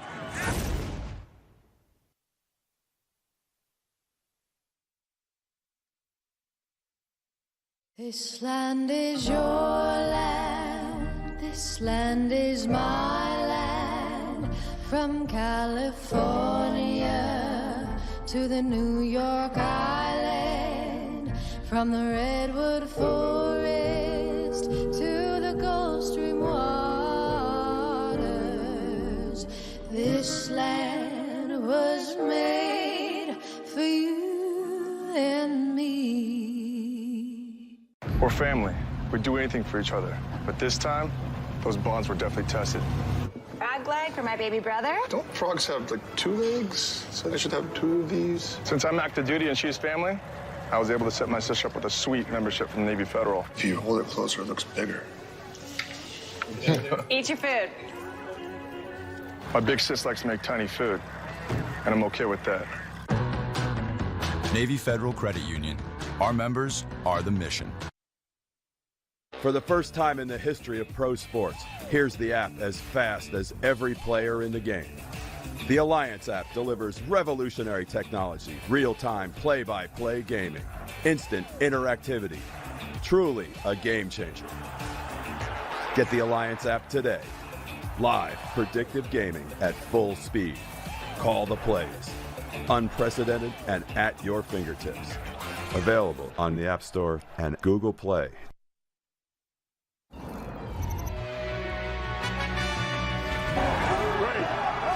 job. Yo, big man. Good job. Good job. Good job. You wide open on the fence? Yes, I was. Now, Garrett, did you look at him on the fence or make up you? I had him off just staring. I knew we had him. Okay. Was the fence good too? Just a little sampling of what the Alliance All Access provides to you. Mic'd up Steve Spurrier, which I could listen to for days. He is awesome. All right, let's give you some of the best wired up so far through 2 weeks of the Alliance. This is about us.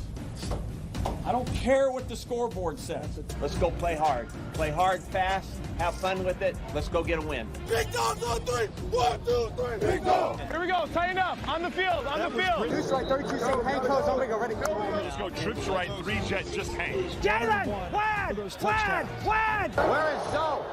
Down. Down. I didn't know he was out. Somebody's got to know that. No, intercepted. Why would you do that? Oh, it's no good. No good. Don't take a sack. The back's lined up wrong. Z, quick Z, Roger, lead. Tell him to catch it this time. Ken, I'm thinking about changing quarterbacks. We're going to go with the throwback pass to you. Set up.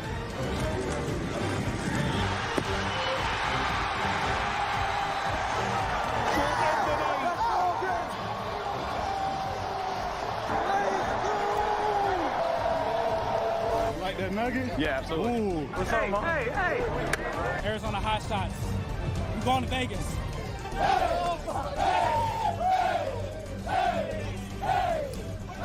We still have one half of football to play in San Diego before we can officially look ahead to next week's games. But here's the slate of football coming at you in week 3 of the Alliance. Arizona at Salt Lake, Memphis, Orlando, San Antonio at San Diego on the NFL Network, CBS. Sports Network and Bleacher Report. We're going to be on Bleacher Report. Anything jump out at you, Cynthia, in this slate? I mean, I'm really looking to see if Birmingham, we've seen Atlanta play a lot better this game, so I'm really continuing to see, like, Luis Perez growing. Is that going to be the area of growth we see against Atlanta next week? Jamal Summers, I want to see him keep getting better. He played in special teams, interceptions, PBUs. Can he keep doing it? I'm going big picture here. Just want to find those guys who stand out. We saw a lot of guys come out today, so let's see if that continues next week. Yeah, it's nice to see if that consistency can continue to grow, because really this is what this is all about, right? And you got to imagine the NFL scouts and coaches and GMs are watching to see which players can get better every week, right? That's important. Absolutely. That's it. All right, folks, so we've got one more half for you out of San Diego. Hopefully it's not too rainy. Second half coming up with Maurice Jones-Drew, Anderson Siciliano, and Marvin Lewis right after the break.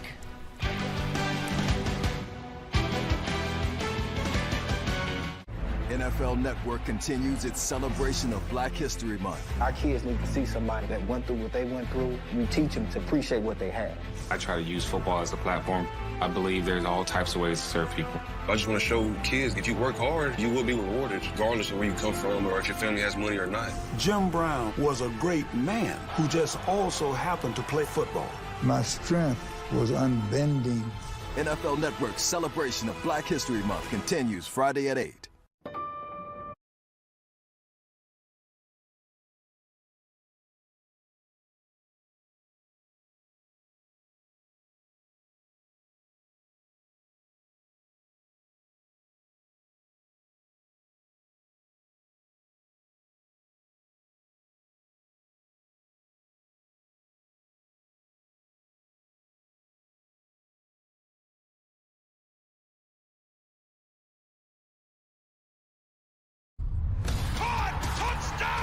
Can we talk football? The NFL draft is officially open.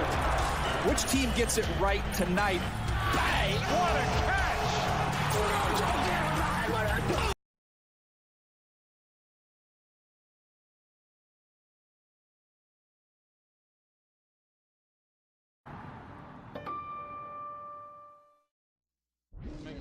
We all talked about this. It's about finishing. You understand? Yes, sir. It's about finishing. All right? We got the lead. We got to build on the lead. Defense got to go out there and stop them this first drive. Offense, we got to make it a 2-score game immediately. You understand that? Yes, Let's get after them. We know we can. We can move the ball up and down the field. Let's get good field position defense, set them up, get turnovers this half, and keep the pressure on. Yes, sir. Hey, the game is ours to win right now. Let's go. Right where we need to be. Let's go get it. Put it up in here. Let's go, baby. Let's go. Let's go. Legends on 3. 1, 2, 3. Let's go. Let's go to work. Head coach Kevin Coyle looking for his first victory. His Atlanta Legends lead the San Diego Fleet 9-6 at the half. Marvin Lewis, Maurice Jones-Drew. I'm Andrew Siciliano. I know this looks odd. They said stand on the box. I'm really not this tall. I feel better. Thank Coach you, asking you what you thought of the first half now that I'm standing down here. Maurice feels better about that, I know. Thank you. I did that for you, buddy. But Coach Kevin Coyle there, we got an opportunity to listen in, and that's where we were last week in the game. They've got to have a great second half here. They've got to play better on defense than they did, finish this football game out, and score touchdowns. Yeah, for the Fleet, it's about finishing in the red zone, guys. You've done a great job of gathering the momentum going into half. Now when you get in the red zone, don't kick field goals, score touchdowns. That's how you win games in this league. San Diego and Mike Martz, obviously a man known for scoring points, has yet to get the ball in the end zone yet. First half stats brought to you by the Air National Guard. As we see those numbers, San Diego's moved the ball on the ground, but only 60 yards through the air. Actually, the Fleet has the advantage in total yards, but Atlanta does have that one touchdown. Sims to Malachi Jones. That's probably the biggest thing we say here in the Alliance League, season thus far, is the fact that Coach Martz's San Diego Fleet are yet to score an offensive touchdown. Can't have that as an offensive coach. Well, I know it's you can see it's eating at him. It is eating at him, certainly. We talked earlier in the pregame, and we saw it last week as well. He has thrown the kitchen sink, so to speak, his entire offense at Philip Nelson and at Mike Bercovici last week. Let's see if they can get it going here. Doubling up, had the field goal right at the end of the second quarter, and opening here on the 25-yard line to start the third, and Nelson is going to loft it long on the first play of the quarter, intended for Brown, and he gets the flag. Desmond Lawrence on the coverage. I think if we could have listened to Coach Martz's halftime, we would have still him talking about let's go attack. Pass interference, defense, number 23, ball's placed at the spot of the foul, automatic first down. You saw Lawrence as well pointing to his left leg. He took his helmet off as he went to the turf, and now he's getting checked out. Hope that left leg's okay. Atlanta's already down a corner tonight, and Dorian Grant from Ohio State. We talked about him earlier in the game, who's been played NFL football, and now you lose Desmond Lawrence. So now we're going to call on Carlos Merritt, Dwayne Hollis, and Damian Swan. Well, Coach, guys, that's a veteran play there by Lawrence. He pulls up into the route while the ball's in the air. He just grabs the receiver to limit the big play. I'll take the PI over a touchdown with you on the ground holding your leg. Yeah, that was a big play. It was imminent, as they would say, that was about to occur. Lawrence was actually flagged for a PI last week for 46 yards that led to a score. Here's another PI to open up the third quarter, but you got to like what Martz is doing. He's taking a shot right out of the gate. They're coming out being aggressive. They've got to, score touchdowns. Or get a 31-yard PI, they'll take that as well. Well, that's what you want to do is the quarterback get the ball up in the air. It's us or we get PI. Stretch the field, which is what Nelson did there. Started at Minnesota, ended up in East Carolina, here now with the Fleet. Escobar shifts to the left of the line. The tight end, 89, the former Cowboy. And Nelson throws complete to Escobar, who goes airborne. And he gets a first down to the 30 and a gain of 13.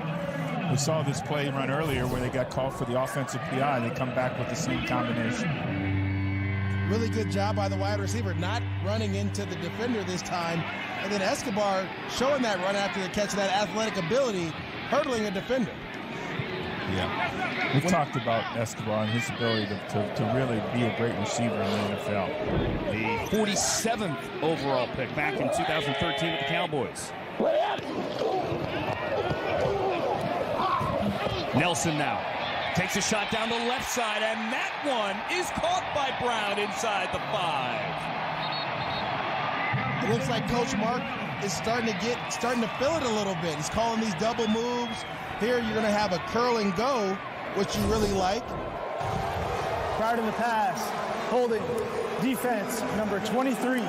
This penalty is declined. Result of the play is a first down. It's a gain of 26. Well, excuse me, it was an out and up by the slot receiver, but still the quarterback puts the ball in play, lets the receiver make a play on it. You get a little holding, a little PI as well. That's what you want to do. At the end of the day, Maurice, it works the same way. It's just great execution of the route, and play just as effective as a double move. 31-yard penalty, a 26-yard completion, and now the former Bengal, the guy Marvin Lewis, coach Terrell Watson dots the I from the 5, and Nelson rolls out, makes one man miss. Not going to make Ed Reynolds miss, though. Hitting the backfield, a loss of 2. Yeah, we had a little miscommunication on the play there. I think the quarterback in the backfield got confused a little bit. Yeah, it looks like the quarterback's supposed to go to the left. He goes to the right. Again, when you put your whole playbook in, it's the little things that happen where guys get confused. The Corey Griffin, the Georgia Tech defensive back, 41. Nice play by Ed Reynolds in the open field there. Reynolds, the son of a former NFL linebacker, league executive. They say Nats. This is the first time out of the half for Atlanta. You know, Coach Mike Martz spoke a lot about Philip Nelson. He had the opportunity to coach him in the NFLPA All-Star game. Philip Nelson was the MVP. He's not Mike Martz MVP right this second, though. What was that noise Mike was making there?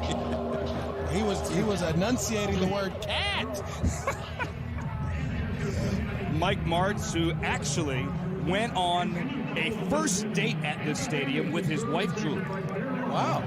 That's good. That's a deep dive there, Andrew. He went on a first date with his wife, Julie, at this stadium. Ended up getting married. Stadium's good luck then. Looking for a win in the home opener here.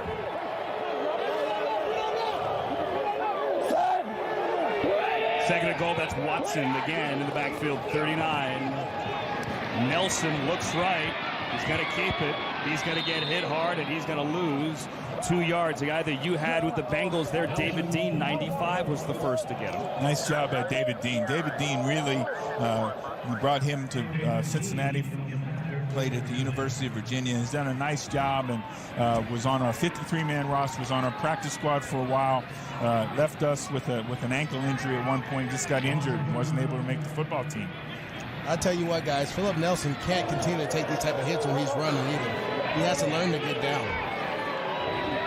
Lost 2 yards, lost a yard, and now a 3rd and goal. They're backed up on the 8. Blitz picked up, no flag for a hold. Nelson chased by Dean, and then is going to throw it away. You could only blitz 5, and Nelson almost got dropped in the backfield. Yeah, nice job. Good timing on the pressure by the defensive football team, rushing the 5th rusher up the middle of the field. I tell you what, here you have it. The linebacker's going to shoot the gap. The running back has to block him off here. Does he block him or hold him? He blocks him. That's a great block. If coach doesn't call Remember that a that PI. goes both ways. Yeah, right. You going to call the PI, coach? I don't call that hold. I feel you. It was Khalil Bass who got blocked. We'll call it. The running back says he got blocked. Donnie Hagman's on for the short field goal. Try call it 26. He's 2 for 2 from the 40s. This one shorter and this one good. So he is 3 for 3. Still no touchdowns for San Diego. They'll take the 3. They'll tie the game. We're 9-9 early in the 3rd.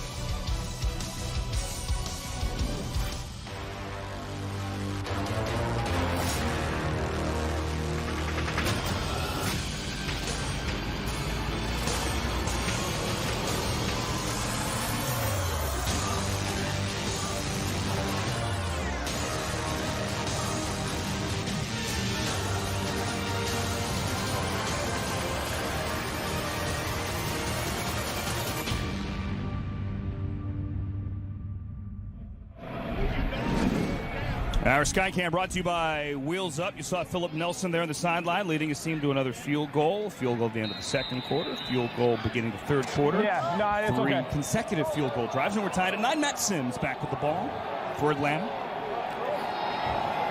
Former Jets quarterback. Seems like the rain has gone away, at least for now. Torian Fulston out of Notre Dame with the carry over the left side. Had a nice week 1. Really hasn't gotten much going here today. It's maybe 3. Well, we heard Coach Coyle come out and talk about the offense getting a score right away in this quarter, and it's going to be important they mount something. They kind of got stagnant there at the end of the second quarter there, Maurice. Yeah, you got to get back in rhythm. Matt Sims certainly an improvement over last week, 12 of 15 tonight. And hands to Fulston on the draw over the right side. Maybe 4 more. Did that ball come out? He was down. Sets up third and around 3. On our call with Coach Coyle, he talked about establishing the run and finding a way to get back to it, because he knew that was going to help this offense going and get this young quarterback going. And it seems like they're doing better. Obviously, they have 9 points. They're moving the ball a little bit better. They're doing some things that he's liking. Yes. He's got to keep that up. Yeah, these 3rd and 3s are much more manageable than these 3rd and 9s and 10s. Wadley checks into the game, 27 there on Sims' right hip. As we watch from up top on Skycam, Matt Sims fires complete to Shontavious Jones for a first down as Sims opens this game now 13 of 15. Well, you got to really like the timing of this football play. The exact thing, the timing of the ball, Sims releasing the football as the receiver's making his break and up tight on his eyes. How difficult is timing on bang-bang plays like this when you're a new team? Extremely difficult. Blue way side! Again, operating out of the shotgun fake by Alex Barrett. Well, this is the thing. Timing, when you're doing those type of things, the receiver has to get off the ball first, and then you catch it there. Here on the play action, though, you have to sell it a little bit more with the running back so the DN can commit. Matt Sims pulls it out too quick, pulls out his belly. All of a sudden, the DN retraces and gets right back in your face. Have a little patience and timing with it. The same things we keep talking about. The fiery Matt Sims. That fire not in any way extinguished by the rain that's coming out a little bit harder now. Charles Stanberry Jr., the tight end, wearing 80 in motion, and in traffic, it's incomplete. Tarpley on the coverage. Yes, he dropped it. It was Irvin Phillips, 82, Matt. Matt says, if I'm going to take these hits, you have to catch the football. You know, those are some of the things I have a little issue with quarterbacks, because it's not easy catching the ball between 2 guys, Coach.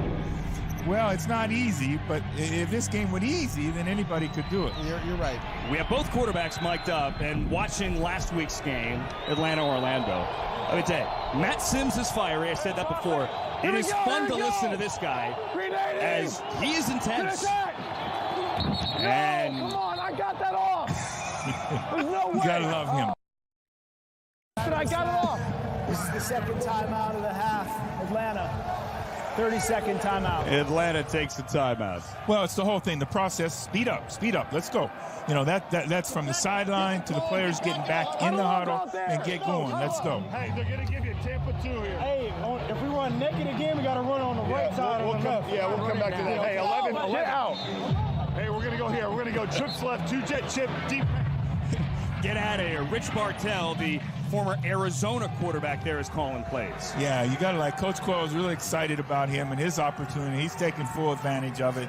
And Matt says, I got enough help now. You go do your thing. Let me do mine. Let me tell you, we need a separate Matt Sims feed. A separate Matt Sims feed. Well, he's the son of a quarterback. Yes. He grew up a quarterback.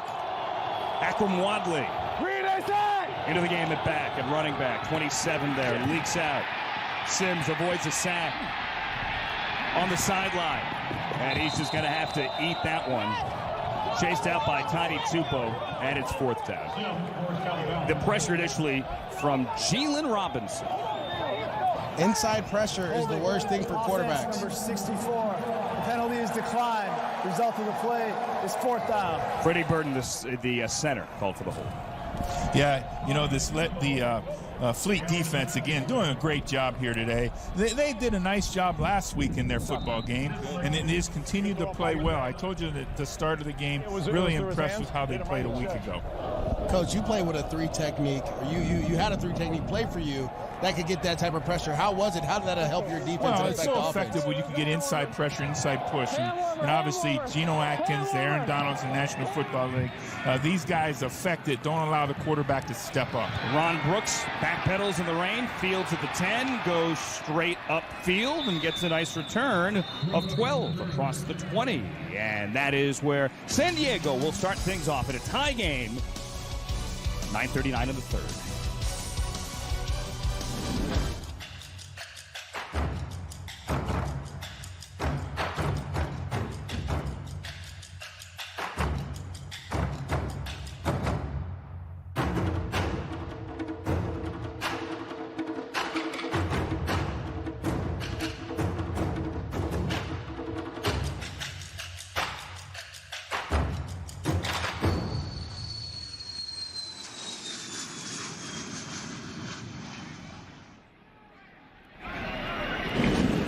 As Philip Nelson checks back in a tie game in a rainstorm here in San Diego. Let's take a look at the quarterbacks. Tonight's quarterback comparison is brought to you by Navy Federal Credit Union. Only 8 completions for Nelson, but he's led him to 3 field goals.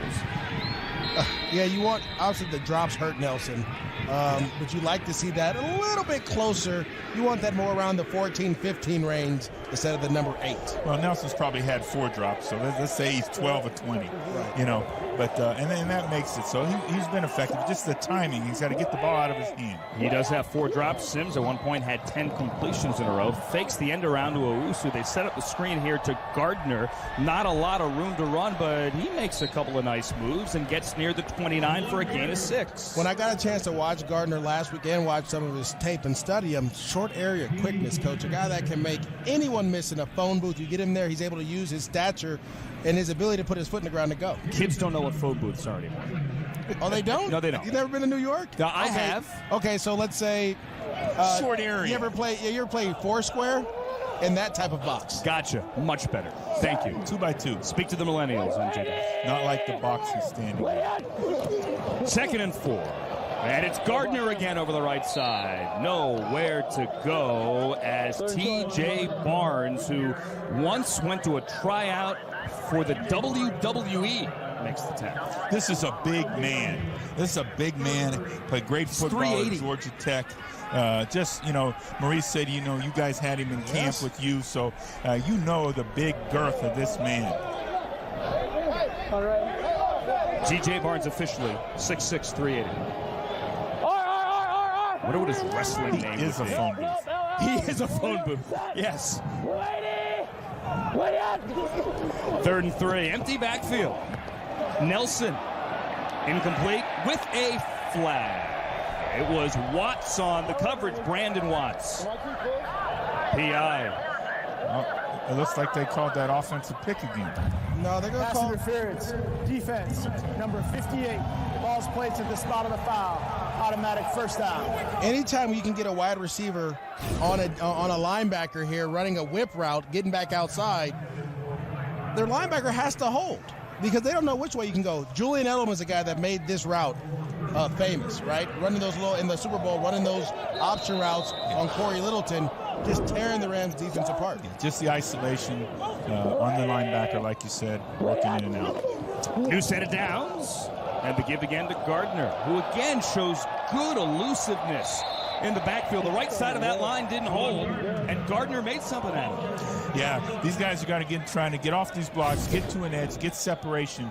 As you can see how they capture the outside on the blocks.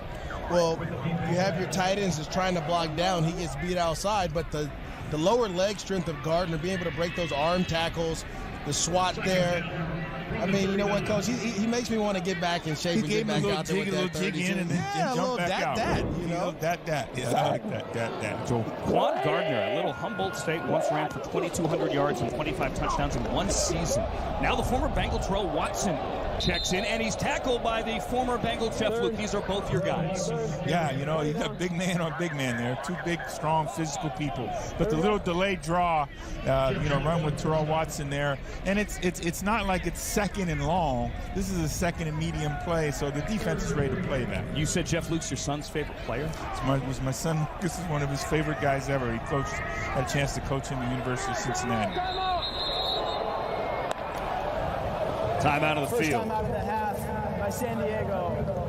30-second timeout. With 7:03 to go here in the third quarter, and Nelson goes over to Martz. Let's see if we could take a listen to this conversation. We're going to run Dodge. Okay. Laser Rocket Dodge. Rocket Dodge. On the bubble over there, the X. Make sure 81's in there for this, okay? 81, yeah. Rocket Dodge. Rocket Dodge. 81's Nelson Spruce. Rocket Dodge, MJD? No. Yeah, that's probably going to be some type of quick throw, right? Because you're just trying to get the first down. Maybe a slant and a bubble, which is the slot receiver bubbles outside. A flat defender, which is probably your linebacker. Well, and I think you're going to have an either-or choice for the quarterback. You know, this third down situation, 3rd and 3 like it is, where he's got one play designed to the right and one play designed to the left, and we'll see as they come out of the huddle how it aligns. Yes, we got number 81 over here, so we're going to run a bubble over here, and we're probably going to have double slant over here to the offensive right. With Watson in the backfield, 81 and 82, Nelson and Owusu to the left, and he's going to throw it to Nelson, who catches, turns upfield, and gets the first down. So we didn't get that combination, but we did get a combination route on each side. Well, yeah, they're going to run an option route here with Nelson Spruce, something that he excelled in at the University of Colorado. Being able to give him a two-way go. Break inside if you want to, or outside if you like, if it's open. And then the quarterback makes the read. He's got a man side or he's got a zone side. When Nelson Spruce left Colorado, nobody had caught more passes in NCAA history, 294. He has since been passed as Gardner gets 8 with a flag, likely a hold. Well, they got a lot around that corner there. That was the thing that you saw the defense cut off early on. And sometimes that means there's somebody who grabs somebody. Looks like it's going to be on the tight end here. Holding offense, number 89, 10-yard penalty. It's first down. All right, so Gavin Escobar, the former Cowboy, gets called for the hold. He's a former Aztec as well. Pro Football Focus last week rated Escobar out as the best blocking tight end in the Alliance after 1 week. Yeah, that was impressive. Pro Football Focus, does a great job of analyzing and grading the NFL players week in and week out. And the fact that they've moved over and now they're doing the same evaluation for the Alliance players. That's great. 6th penalty now for the Fleet for 49 yards. Backs him up after the hold.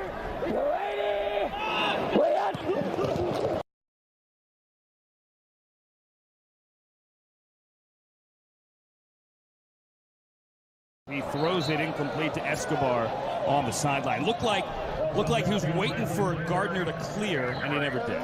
If you take a look at this, he's reading the defensive end. If the defensive end comes up the field, he's going to throw the shove pass underneath. If the defensive end stays on the line of scrimmage, he's going to then take the ball and work it outside and throw the flat to the flat. So, again, this is a play where he's got a couple of options. The quarterback making the read based on what... The whole playbook came with Mike Martz. That's a lot. Yeah, that's a lot. Yeah. T.J. Barnes in the middle of that one. He's hard to miss. 91, J.T. Jones out of Miami, Ohio, also there. And a hard cannon move. Second one, you got to snap it. You got to snap it, though. We got him. Defense number 91 jumped into the neutral zone, causing a reaction by the offense. 5-yard penalty. It's second down. Nelson's telling his center, Jeremiah Colin, who didn't play last week, you got to help me out here. Yeah, you get that 2nd and long like they've got here, and the defensive coaches are telling the guys now, let's not jump off sides, all right? The offensive team's trying to get half of it back. Everybody's trying to get the same thing done. Here the defense makes it no. So they get 5 back after the hold, and it's now a 2nd and 15.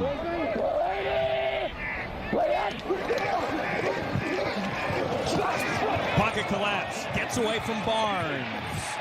Nelson throws it back over his shoulder, and Jeff Luke almost had a pick. What is that? What in the wide world of sports is that? Trying to keep it in 3rd and 15 and not 3rd and 25 there. Yeah, I'd rather my quarterback go ahead and get rid of that ball early and don't, or take the loss, but don't throw the ball over your shoulder now. We're all riding with you. It was 98 Tyreek McCord who got there. He got away from Barnes initially, and then the linebacker McCord had him by the waist. And just, I mean, did Escobar actually catch that? Yes, he did. He actually caught that on the sideline. 3rd and 16.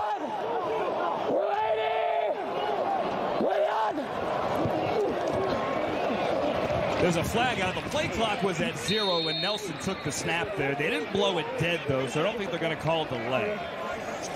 We saw Patrick Mahomes make some of those throws back across his body last year in the NFL season. But I don't know that we saw him throw one over his head. Automatic first down. Wow, a killer illegal defense here. When they're backed up on 3rd and long, and that's an automatic first down. Yeah, that's on everybody on the defensive side. But going back to what you said about Patrick Mahomes, Coach, a lot of these young guys, similar to the Odell Beckham catch, effect with the one-hand catch. Now quarterbacks can start trying to throw these no-look passes and try to get on SportsCenter, huh? Yeah, don't do that. Yeah, Patrick Mahomes, just incredible athleticism, incredible feel for the game. And, I don't know that everybody possesses that. You got to try it first. I don't think that anyone else possesses that. Under 5 to go now in the 3rd in a tie game. It's Brown in motion. They keep Gardner in the block. Nelson. Once Brown almost got picked off. That ball hung up there a little bit. Carlos Merritt had his eyes on it. Well, as I'm watching Nelson, he's not stepping into his throws, Coach. It seems like he's falling backwards. You can't do that. As a quarterback, you got to put that foot in the ground and step forward. Watch him here. Yeah, again, he's just late on the ball, laid out, and we've got to do a better job of getting rid of the ball on time.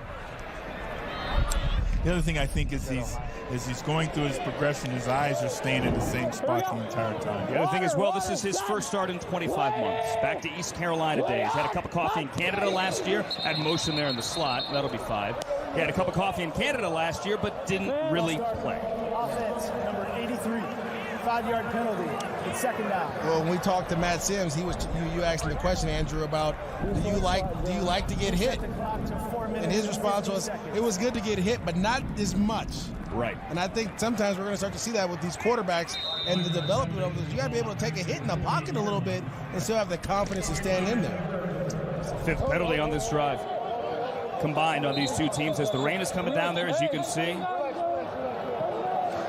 When we look at this game right now, it's 9-9, and when whichever team wins this football game, the other team is going to go back and they're going to regroup and they're going to look at all the things, all the opportunities that they wasted, and which hurt their opportunity to win this game.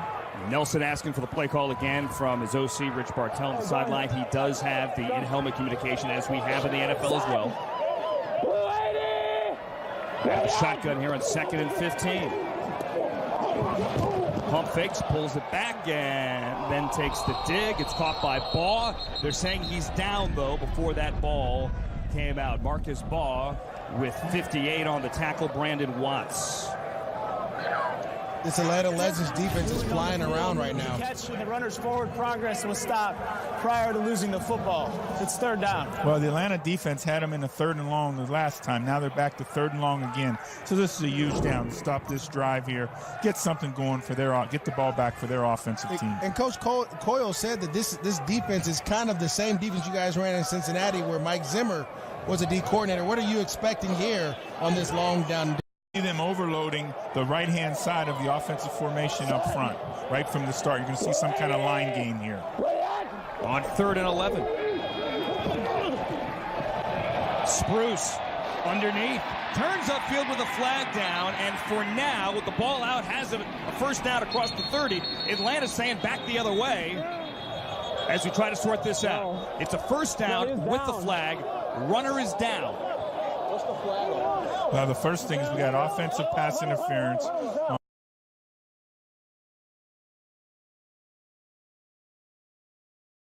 Recovery.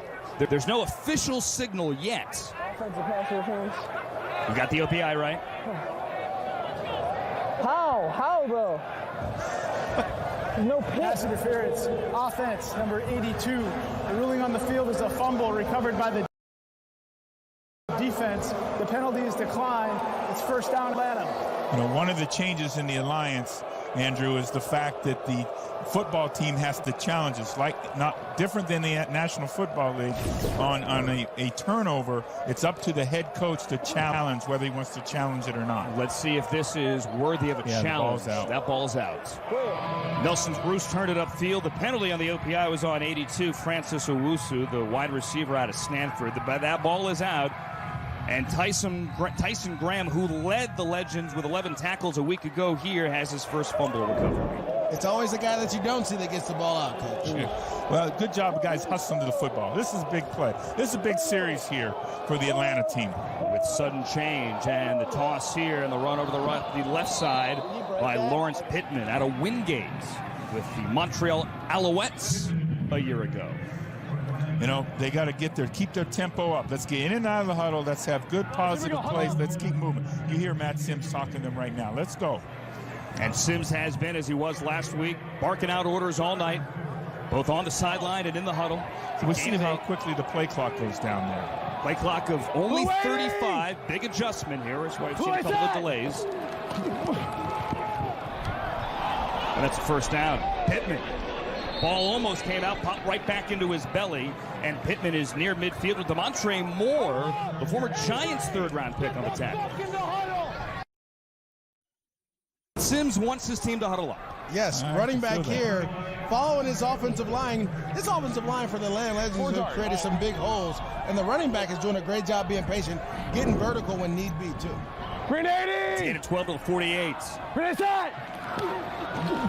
Low snap, again, Pittman the carry, and again he has room, this time over the right side. Gets by Brooks, and he puts his shoulder down, and he's got another first down through, eventually, Jordan Martin at the end.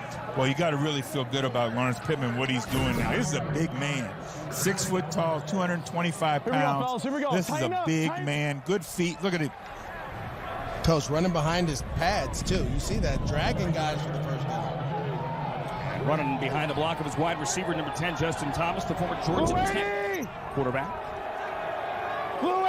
Coming up on 2 minutes to go in the third quarter. And now a collision to the backfield. It's Wadley, the carrier there. Moeller gets him at the line of scrimmage. Something wasn't right there. Yeah, Lawrence getting a little blow there. Well, when you have your tight end coming back to block the defensive end, he actually runs into the running back. Now, Wadley out of the University of Iowa did a really good job. I mean, when you watch his tape from a college player, I remember scouting him, quickness, could read holes, did a really good job in their zone scheme. It was one of the reasons that team he was on was playing really well. They beat Michigan at home, too, Coach. Wadley's a guy you think would stick eventually in the NFL. You had him in the Senior Bowl a couple of years ago, 35 touchdowns for Iowa, and here is Wadley again. Wadley has room over the 30. Wadley spins at the 20. Akrum Wadley is pushing his way inside the 10 for Atlanta. That's a nice job. Good development of the play. You see Matt Sims avoids the defensive end on coming off the offensive right side there. We'll see the replay here. Great job by him avoiding and then getting the ball, patience to throw the screen. Makes a nice, accurate throw for the screen. Well, Wadley does a good job understanding that I got to get out in front and go. The linemen are going to be there just to get you started. If there's no need to get started, you got to go and make it happen. Some great open field moves. Nice pirouette spin there like he's a ballerina, Coach. Getting upfield. A gain of 33, the longest play by either team today, takes him inside the 10. Again, a low snap, and they'll keep it on the ground. Shy of the 5, as let's see what Atlanta can do now in the red zone. That was Pittman on the carry that time. I would go back to that running play where you're pulling linemen and you're blocking down and you're giving Pittman the ball, because he's doing a really good job of filling that offensive lineman as he goes through the hole, then making his move off that and going forward. Well, we're second and goal here now. This is a big down here for him because we're getting into the time we're about to impose our will. Yes, right, Coach. 7th play of the drive, maybe the last play of the third quarter. Pittman in the backfield out of the gun for Sims. 1 on the play clock. Sims, nowhere to go. You can only bring 5. Seems like they all met at Matt Sims. Well, on the running play like that, the back's in there leading. The linebacker is able to step up and fill the hole. They tried to run quarterback draw there. When we get back, can Atlanta take the lead in the red zone through 3 quarters in the rain in San Diego? Each of these two teams, the Legends, the Fleet, looking for their first win of this new Alliance season. Monday on NFL Total Access, you've got quarterback questions. David Carr's got quarterback answers. Plus, Big Ten Defensive Player of the Year Devin Bush live Monday, 7 Eastern.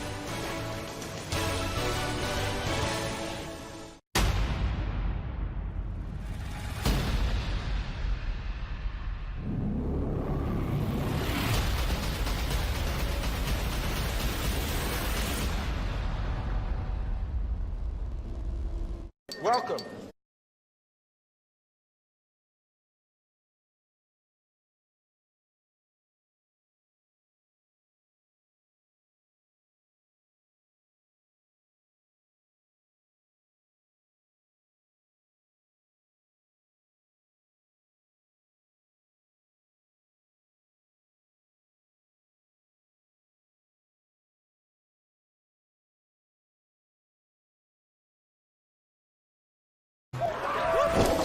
Damn, B. Boy, this is a great party. He's open. Russ?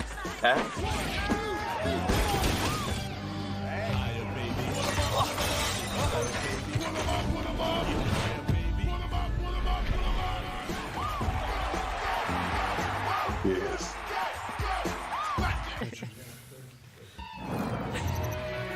We are tied up at 9 apiece at the end of the third quarter. Welcome into our Alliance All Access studios. I'm Alex Flanagan along with Terrell Davis. And TD, we've got 2 teams here in the Atlanta Legends and the San Diego Fleet that both are looking for their first win. What do you see so far through 3 quarters? They are. It's wet out there. The conditions aren't ideal. But you know what? It's just one of those things where they're trying to get some yards here, and it's just been sloppy. No offense is really doing much at this point, but the defenses have showed up, and this is really a defensive struggle. And I know it's early in the season. I'm not going to say must win, but it'll be great to see these teams are fighting for this win. Seriously, though, when you've got a quarterback like Matt Sims or even Philip Nelson, kind of building that confidence is important, isn't it? It's important. And back to Philip Nelson, I mean, the offense that they're running, it is pretty complicated. We talked about that before. And so for him to go into a game like this with the weather conditions, the offense, that's a lot for a young quarterback. All right, let's see who can bust out of the tie. Back out to the game in Andrew Siciliano, Marvin Lewis, and MJD. Thank you, Alex. Thank you, Terrell Davis. Reigning in San Diego, his hometown, 9-9 with a 3rd and goal here for Sims and Atlanta. This game has 1 touchdown. It was Sims to Malachi Jones. Let's see if we can get another one, guys, to start the quarter. Maurice, we're going to see some kind of high-low combination here to try to take advantage of the coverage. Wadley in the backfield, 3rd and goal. Play clock at 1. Sims, as we look from up high, fires to the outside, and it is dropped by Jones. Yeah, man-to-man coverage here by the Fleet. And this is all they say. Look, we're better than you. We think our corners are better than your wide receivers. We're going to play press man. And we're going to put pressure on your quarterback and force him to make a tight throw. A tight window throw gets batted down this time. They brought the pressure there, and the one-on-one happened to the sail route to the corner. Yes. That's the throw you want to make at that point. You know, making sure he can cover him going outside, breaking away from the leverage. Younghoe Koo, who hit from 29 earlier and is perfect this season, 3 for 3, is trying to give Atlanta its first second-half points of the season.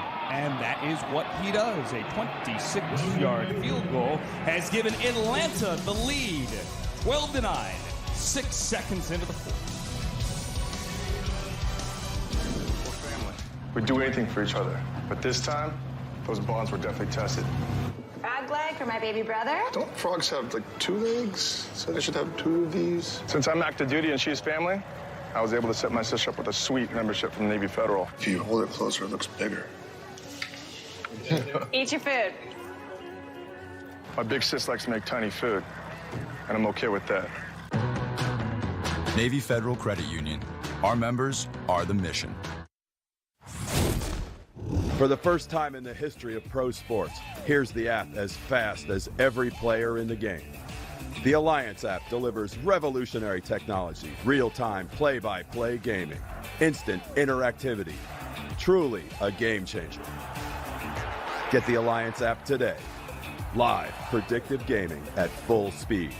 Call the plays. Unprecedented and at your fingertips.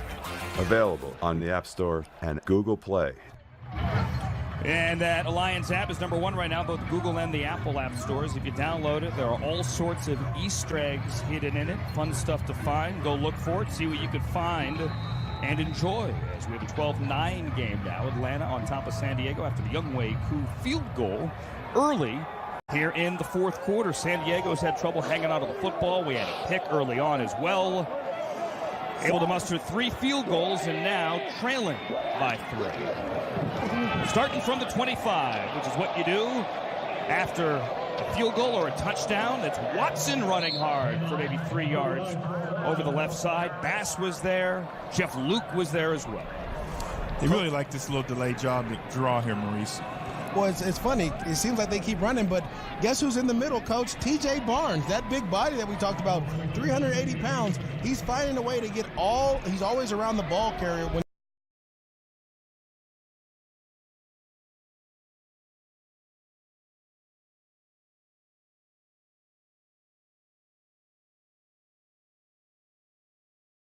and just missed him. He missed Brown over the middle, the Richmond wide receiver. Yeah, you know, they're staying pretty conservative here with the pro set, just 2 wide receivers on the field and 2 backs. So they're trying to stay within themselves and really give an opportunity for Philip Nelson, trying to make sure he doesn't make the big error. But sooner or later, you're going to have to cut it loose. San Diego 4-12. 4-12 on 3rd down. They took shots opening up the 3rd quarter. A couple of shots downfield. See if they do it here on 3rd and 7. Flag in the backfield. Incomplete. One at Escobar. Bass and Graham were there. 2 flags on the play now. There's a guy in there on the defense. 15-yard penalty. Automatic first down. They're going to get bailed out. Yeah, you know, it's these penalties are very costly. We know in this Alliance League. Without getting too deep in the weeds here, illegal formation. It's 15 yards. It's an automatic first down. You can only bring 5. There are other ways, though, as Kevin Coyle tries to plead his case and figure out what happened, that you could be called for an illegal defense and illegal formation. Well, I'll tell you this much. With all the corner issues right now, the secondary issues that the Legends have, I would be going downfield more, Coach. Yeah. Cameron Kelly, the former San Diego State Aztec, one of 8 San Diego State alums, bottom of the screen, and that is where Nelson goes. Short, Kelly came back for it, Swan on the coverage. Slip-ass ball, jeez. Wet football affecting not only the guys trying to catch it, but the guys trying to throw it. That's where big hands come into play. Some of these quarterbacks, when you have the ball's wet, that's why they measure your hands at the combine to see, can you hold a wet ball? Can you throw a wet ball? And then, Coach, I don't know if you did it at your practices, but some coaches do a wet ball drill. Well, you do. You got somebody that walks by and squirts the ball on the center all the time, and the quarterback try to figure out who was doing it. We had that live on NFL Network a couple of years ago when Jared Goff was coming out, had Pep Hamilton and Hugh Jackson dousing a football. The delay. Gardner has room, and on 2nd and 10, Gardner gets 12 before Reynolds pulls him out of bounds. First down, Fleet. That was probably the easiest run that he's had all night here. Gardner just following his block. Everything opens up for him. The Legends bring a blitz, runs backside. You just want him to make this safety mix and find a way to hit a home run. You got to like the tempo right now of the San Diego offense. So he's back. He's in and out of auto. Let's go. Let's get back to the line and stay after it. Gardner's longest run of the day now has 50 yards on the night. He had 55 a week ago. Across midfield, and it's going to be Gardner again, slipped in the backfield, put his foot in the turf, and Gardner is running hard again. He looks to be about a yard shy of the first down, but gains of 11 and 9 on consecutive plays. This is where Gardner is going to excel. This is what he did for the 49ers. He's able to read everyone flowing to the right and he puts his foot in the ground, and he sees this big hole. You got to go there and go get it and get your shoulder squared. Try to get as many yards as you can after contact. Yeah, there's no question about it. The defensive end gets a little bit too far.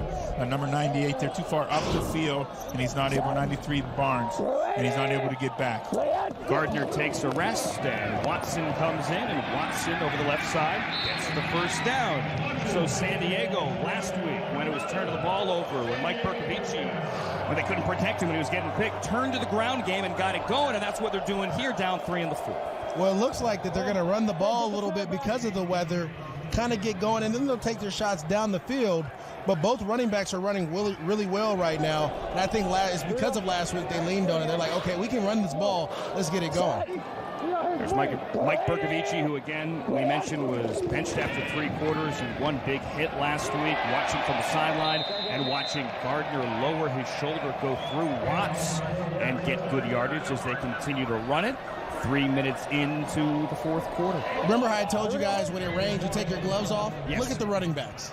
That is a running back rule. You are not going to, when it's raining, you're going to take all the gloves off, and you're going to hold the ball with your bare hands so you can have a feel for it. You're not going to tackle this big guy with an arm, and right now they're getting a man on a man, and he's running to the daylight there.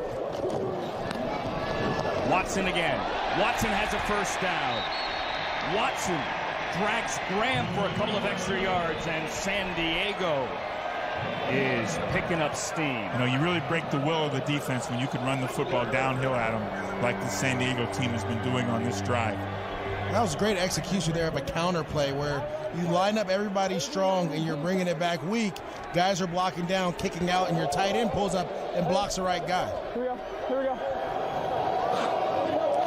There's an aircraft carrier in the Fleet logo, but they are doing their damage on the ground today. A 6th consecutive run. This time, Watts gets him in the backfield. Yeah, not Terrell's best thing to get knocked sideways. He's got to put his shoulders and want to go, make sure his runs go forward. Loss of 1. It's so funny you say that, Coach. Running backs are we're all different. You know, everyone thinks, oh, he can run the ball. No. Maybe that's Gardner using the speed and the ability and the quickness to get outside. Watson's a bigger back. And so you're talking about a guy that's 244 pounds. You want him going downhill and wearing down the defense. Brandon Watts, who played for the Vikings and camped for the Vikings, opportunity to come make a great play there. Against Watson, the guy that you had with the Bengals. A back pedal and a handoff again. I don't know how many times tonight, but that second down and long delayed draw that San Diego has been really efficient with. Well, I love it out of this formation because all game out of this formation, they have been throwing the ball, protecting. Here you turn around and hand the delayed draw off to Watson, and he gets downhill. Now you're in the third and manageable. It's a gain of 8. Gardner checks in. Watson goes to the sideline. You going to run here? No, you're going to throw the ball. Ford and Brown to the left. Kelly to the right. That's Brown in motion. They need the 7. A little sprint roll. Sprint right. Caught, sliding out of bounds on your rear end, and short of the first down is Brown. It's a little bit of mental error by Brown there, not getting the route deep enough to get the first down. They run the sprint roll right, and the quarterback's a good timing. He doesn't get the depth of the route deep enough. And they're going to go for it. As they should. This is a great design. Nelson sees his sprint right option. He wants to throw the quick flat. The receiver has to get the depth, not the quarterback. Yeah, he's got to get the depth. See what they do now on 4th and 1. It is a 3-point game, and Mike Martz is keeping his offense on the field. He has Gardner and Watson in the backfield. Watson's the up back. He flips it to Gardner, who gets around left end. That's a first down. That's a touchdown. An 8-yard score for Jaquan Gardner, the first Fleet trip to the end zone. Well, really, Maurice, a good job. Put Watson in the middle, fake the dive, and give it to the speed guy outside. Well, you've been getting hurt by both running backs, so as soon as they see Watson at fullback, everyone's like, okay, here comes the dive, here comes the dive. So they all sell out on the dive, and you're able to get Gardner on the outside. Great run, too. Jaquan Gardner, out of Little Humboldt State, scored over 70 touchdowns in college, and he caps off a 9-play, 57-yard drive. Rather, 9 carries and 57 yards for Gardner on that drive. And now they go for two in a 15-12 game, 3-point lead. You have to go for two, no extra points in the Alliance with a flag. Ball start, offense, number 79. 2-point try will be from the 7-yard line. Well, this makes it drastically different now. Instead of having to play from the 2-yard line, now the ball's back to the 7, and things are going to change as far as your play call and what you're going to do. And again, we're going to get some kind of high-low concept where they can take advantage of the defense, man on one side, zone on the other. Well, Coach, earlier in the broadcast, you said you can't have those penalties that push you back. We see it again. Got two tight ends, Baugh and Escobar to the right as you watch from behind Philip Nelson. 2-point try, a play fake. Incomplete. Wanted Cameron Kelly, could not come back for the ball with Damian Swan on his back. It's hard to run any route there in the 2-point conversion that corner's not going to sit on. They finally get into the end zone. Jaquan Gardner here gives San Diego the lead. Here's the thing. 52% of guys experience erectile dysfunction, but 0% like talking about it. That's why we built Roman. For the first time ever, you can get ED meds prescribed online, shipped discreetly to your door. Chat online with U.S. licensed physicians. And get FDA-approved medication, all in single-dose packaging.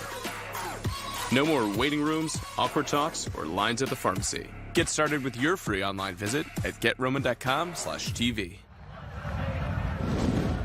Kevin Coyle tried to get his first win as a head coach at any level here as we look high atop SDCCU Stadium on Skycam, brought to you by Wheels Up. San Diego has its first touchdown of the new Alliance season, takes the lead 15-12.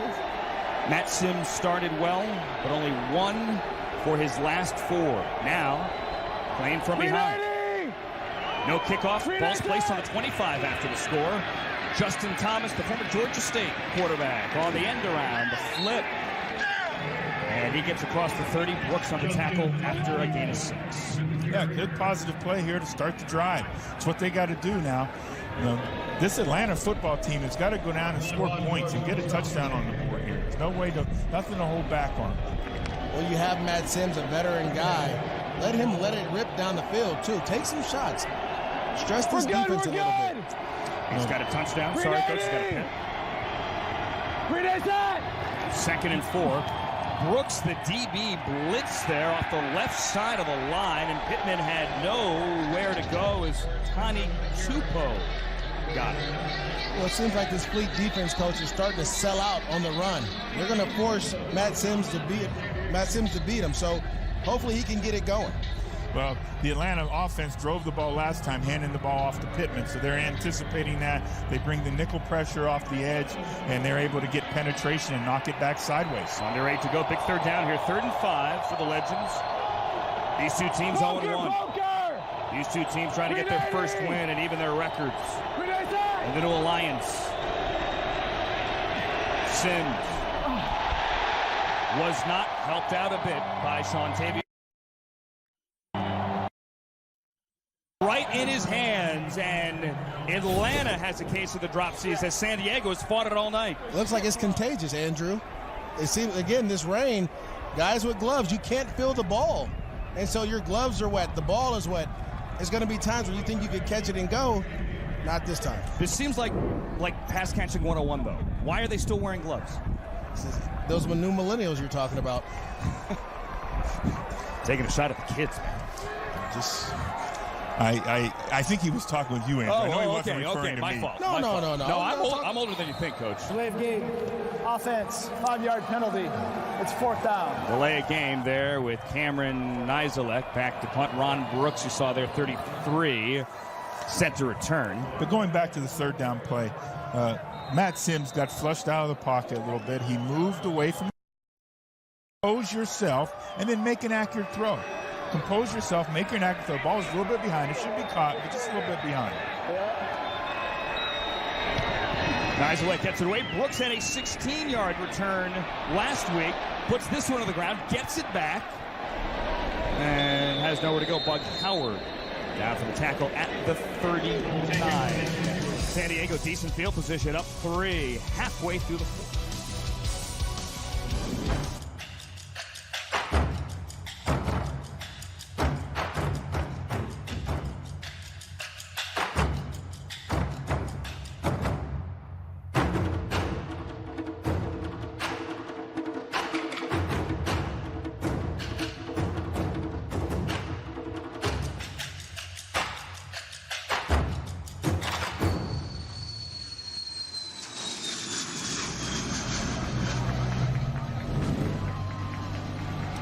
7.5 minutes to go here. 7:31 to go exactly on the clock in the fourth quarter with the Fleet on top of the Legends. 15-12. Marvin Lewis, Maurice Jones-Drew. I'm Andrew Siciliano. You hear about a 4-minute offense. How about a 7.5-minute offense? Well, that's what they're looking for right now. This San Diego football team wants to really run the football. They did a nice job last drive of really handing the ball off and going downhill.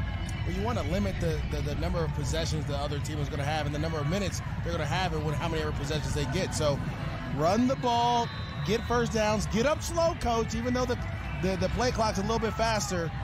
Get up slow and try to run as much clock as possible. We know when they get under 5 minutes here in the Alliance, also, when you go out of bounds, the play clock continues to run, different than the NFL. Great point. Atlanta has only one timeout left. You have a 2-minute warning. San Diego with 2 as Terrell Watson gets the first carry of this drive, and Watson is running hard. Jeff Luke got him after a gain of 6. It's a great start to a drive right there. Running the counter again back weak. Tight end reads the play is supposed to. The running back follows him, gets you a good gain of 6. San Diego's had a great 1-2 combination tonight with Gardner and Watson both carrying the football effectively. Both showing they can play at the next level. Watson had 11 games in the National Football League, scored a touchdown with the Eagles, also got on the field with the Steelers. You had him with the Bengals. Broke most of Christian Okoye's records at Azusa Pacific. Got 6 there. 2nd and 4. And Nelson's got to keep it. Sprinkle came in over the top there, and there is the flag. Looked like a busted play, and they're going to turn it into a first down. Yeah, Maurice, we talked about that in the first half. Again, you know, the defensive players come to make a tackle now, you know. And again, I know the flag comes out. He's just trying to make a tackle. You know. Personal foul, unnecessary roughness, defense, number 90, 15-yard penalty, automatic first down. Tracy Sprinkle, the former Buckeye. These are huge penalties.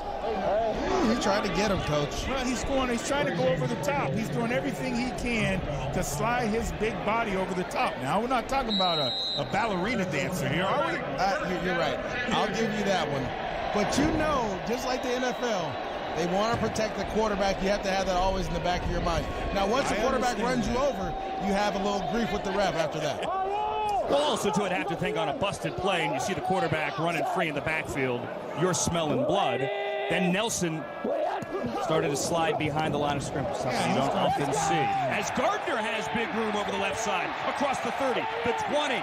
Gardner down inside the 10, a gain of 31. This is what we call old school trap, Coach. Old school trap. Just a nice down, you're pulling guards and centers backside and all these different things, and boom, it just opens up. Great read by Gardner, putting his foot in the ground, getting to the back door. He goes back door on him, Reese. And then I said, I want you to make the safety miss, Coach. He must have heard us talking about him. Gardner now is 98 yards rushing. Zach Stacy yesterday became the first Alliance running back to hit 100 yards. Gardner is now 2 yards away from doing the same. Nice job by Philip Nelson there, staying in the huddle and now taking the play clock all the way down. Play clock's under 5. Now Watson checks into the game, and Watson gets the carry. Maybe 2 yards over the left side. Barnes, all 380 pounds of it. This is a big possession here. If the Atlanta defense can hold this to a field goal, we still got a one-score game. And the fact to win the game with the 2-point conversion. But if you're the Fleet, you want to end this game by scoring your second touchdown in the history of your organization. And you want to do it running the ball, taking the clock all the way down. The math has been fun the last 2 weeks as you have to go for 2. We've seen some unconventional scores. And here it's 15-12. Out of the eye. Watson. Maybe a yard. 3rd and goal. There goes T.J. Barnes against Coach. Again, anytime you run between the guards, Barnes is going to be there. You have to find a way to get around him or by him quickly so you can come. Well, you look at the interior of that defense. You got 6 people packed into that box. T.J. Barnes, Tavares Barnes. This Atlanta defense needs to make a stand now. 3rd and goal. Legends have to hold the Fleet to a field goal to keep it a one-score game.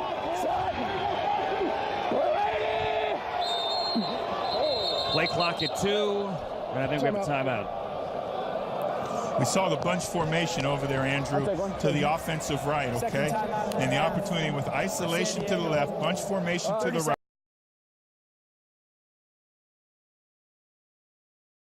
Get trapped with the ball in the pocket. One timeout now remaining for Mike Martz and the Fleet. One timeout remaining. Dart, 30 brush. If he's all got himself, throw the dart. Who's right there, 30 brush. Translate, Maurice. That's a tough. It's a different language here, but. All right. Well, what we got going on is we got the single receiver over here on the dart. Oh, so he's gonna run it now. He's gonna run it now, slant, basically, yes. or he's gonna hand the foot based on the look, one or the other. I see the game summary there. That's the quarterback in you. He is a former quarterback, something we were hearing stories about earlier today. All those shots he was taking down the field at Idaho State, right? I had a really good running back. See what Mike Martz dials up on 3rd and goal. He has Jaquan Gardner, who had a touchdown earlier. Only touchdown of the year for the Fleet in the backfield. Nelson, delay, Gardner, 5. Gardner reaching for the end zone, and he is in. A 7-yard score, his second of the 4th quarter, and San Diego pulls away. This is what Gardner's able to do, the quickness. He finds a way to read the lineman, gets a hole, uses that quickness and burst to get through the second level, and drops a shoulder pass and drag guys in the end zone. And really, the quarterback's looking at the defense. If he felt like they were dispersed in man-to-man, he's going to throw the dart. He saw them with the safeties, both two high safeties, so he hands the ball off on the delayed draw. And when you hear brush or anything that means painting, draw. That's right. Look at Coach. I knew you were part of that offensive staff.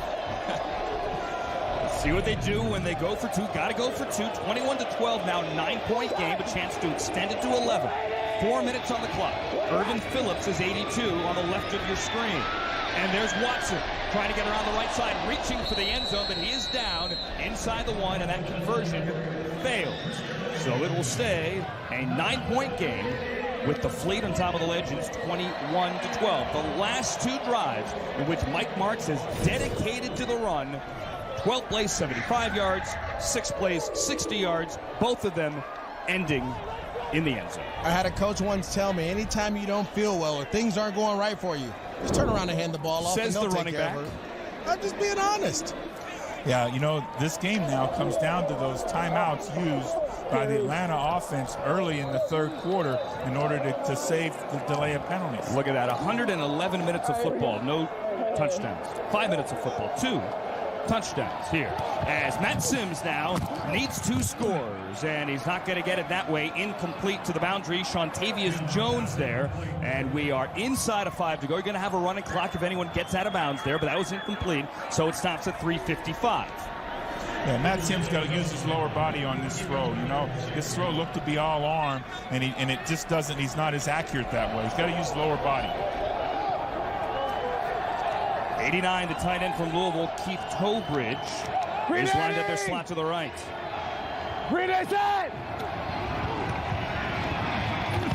Sims, pressured. Sims, dropped. Shakir Soto, the Pitt Panther, with the sack. Inside pressure again, Coach. This time just straight bull rush. I'm going to get underneath your pads and push you back into the quarterback so that he can't step up and make a throw. Yeah, really nice job by Soto. Here we go. Just walking him all the way back. It's a loss of 6, and it brings up 3rd and 16. And with only 1 timeout, this is a huge 3rd down, as Matt Sims has blood on that right hand, and you can see a bloody towel as well. They got to stay composed here. They got to stay composed. Draw to Wadley. Interesting play call. You have to be conservative here, because if you do try to go down the field, you get a tip pass, a pick, short field. The game's really out of reach. You're down 2 scores with only 1 timeout. We got to convert here now. They've used the timeouts before. They got a punt? It looks like Coach Coyle's going to punt and try to let his defense get the ball. His right knuckle there. Index finger. See that index finger. Yeah, this is You know, I mean, it's a tough thing for Coach Coyle here, but I think at this point in the game, you've got to go for it. Yeah, I don't get this. Look, if you don't get it, San Diego has it. Great field position. The game is, for all intents and purposes, over. Final timeout of the half by Atlanta. 30 seconds time. But if you do punt, San Diego gets the ball back. The game's over. And the game's over at the 2-minute warning, but that's it. This is called difficult one. You know, you got to go into that third down thinking I've got 2 downs. Right. And what you do as the head coach is you tell the play caller, okay, understand now, we're in 4-down territory here. He knows that, Matt Sims knows that, and everybody on the offensive football team knows. So we're just trying to move the football, and the sack took them back, but we got to get half of it back. Instead of getting into 3rd and medium or 3rd and manageable, you want to get into 4th and manageable. Correct. Because you know you're going for it. Really, you're going for it. Really enjoyed talking to Kevin Coyle this week, finally getting a chance to be a head coach. This is a tough one. He's now going to keep his team out there, this offense out there. Matt Sims on a 4th and 13. They are going to go for it. Need the 35. Sims will be sacked. And that's it. It's a turnover on downs as DeMontre Moore gets there. The former Giant. Sakir Soto as well. And it looks as if the Fleet will sail to their... DeMontre Moore was a 3rd-round pick in 2013 with the Giants. He's been in number 5 other NFL football teams and literally had the first sack in the AAF last week. Yeah, Coach, he can play. All right, you got this guy here. They run what we call a game. They run a defensive line game, but he finds a way. And those are some of the things, a part of the development for offensive linemen is to handle these games, because when you get to the next level and you get thrusted into play, you're going to have to be able to handle multiple games by the defensive lineman. Well, you saw the frustration there on former NFL player Pete Metzelar's face there. Pete Metzelar, an assistant coach here. Yeah, the offensive line coach for the Atlanta football team. Long-time NFL tight end for the Bills, among others. Yeah, he was part of those great Bills teams. As now with 2:26 to go, time for San Diego to run out the clock. Atlanta cannot stop it, save for the 2-minute warning. And it'll be Watson. Nowhere to go. Swan, the second man. T.J. Barnes just disrupts his whole play again, up the middle, finding a way to really just shut down the running game. Now, in this situation, it's 4-minute mode. You just want to run the ball as much as you can and waste the clock down. The defense knows that as well. We're at the 2-minute warning. Mike Martz closing in on his first Alliance win. Come on, Carol. Hawaii, nice. Yeah, I'm excited. Finally earned enough rewards points. So jealous. Yeah, I can't wait to get that shave ice. What's shave ice? It's like a Hawaiian snow cone. Why not just say snow cone? I don't know, they call it shave ice. You fly to Hawaii for this. I don't go there for the ice. You saved up your reward points for ice. That's a lot of ice. Okay. Go Rewards credit card from Navy Federal Credit Union. Our members are the mission. The Fleet are going to get a win here, leading 21-12, and with the football, the 2-minute warning. Tonight's play of the game is brought to you by MGM Resorts, and it's a Jaquan Gardner touchdown run. 15 carries, 105 yards, and 2 scores. This is what the Alliance is about. A guy who had a shot in the NFL and is proving he deserves another one. Well, he's a young guy who just got his shot a year ago, and now he's in the Alliance. And so this is an opportunity to prove that you're actually an opportunity that you can make another opportunity good when you get it coming to the National Football League. And I guarantee you he gets a second chance as well, because the way he's running right now, a lot of teams in the NFL are looking for guys that can run behind their pads the way he's doing. Now, we can pick it up after this play, but the timing of the league lends to that.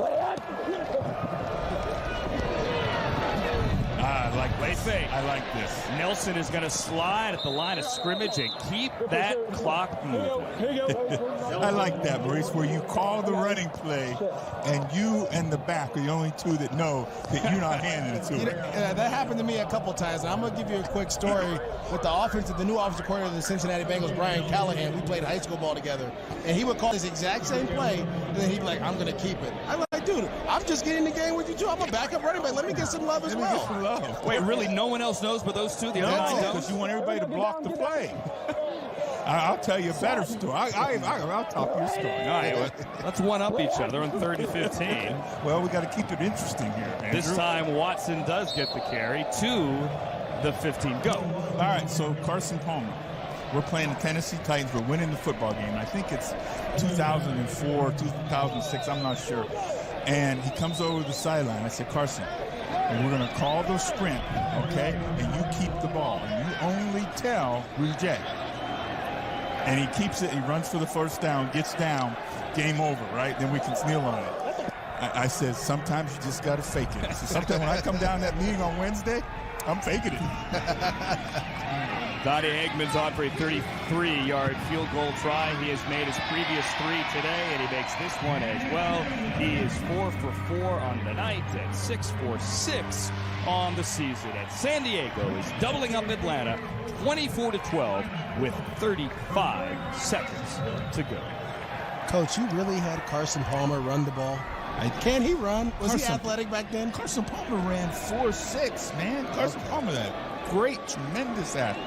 Assuming this is now, and we are going to assume, a San Diego win and an Atlanta loss, standings look like this. Arizona leads the West at 2-0, but San Diego now right behind them with San Antonio at 1-1. Birmingham and Orlando both perfect atop the East, with Atlanta sitting there at 0-2. Underneath them, a tough one for Kevin Coyle. Still looking for that first win. Good shit, too. As Sims is back out here throwing a screen, trying to get anything going with Akrum Wadley as the clock is going to run out. San Diego, big win for Mike Martz, 24-12. Sims is going to get one more playoff, but this is going to be it.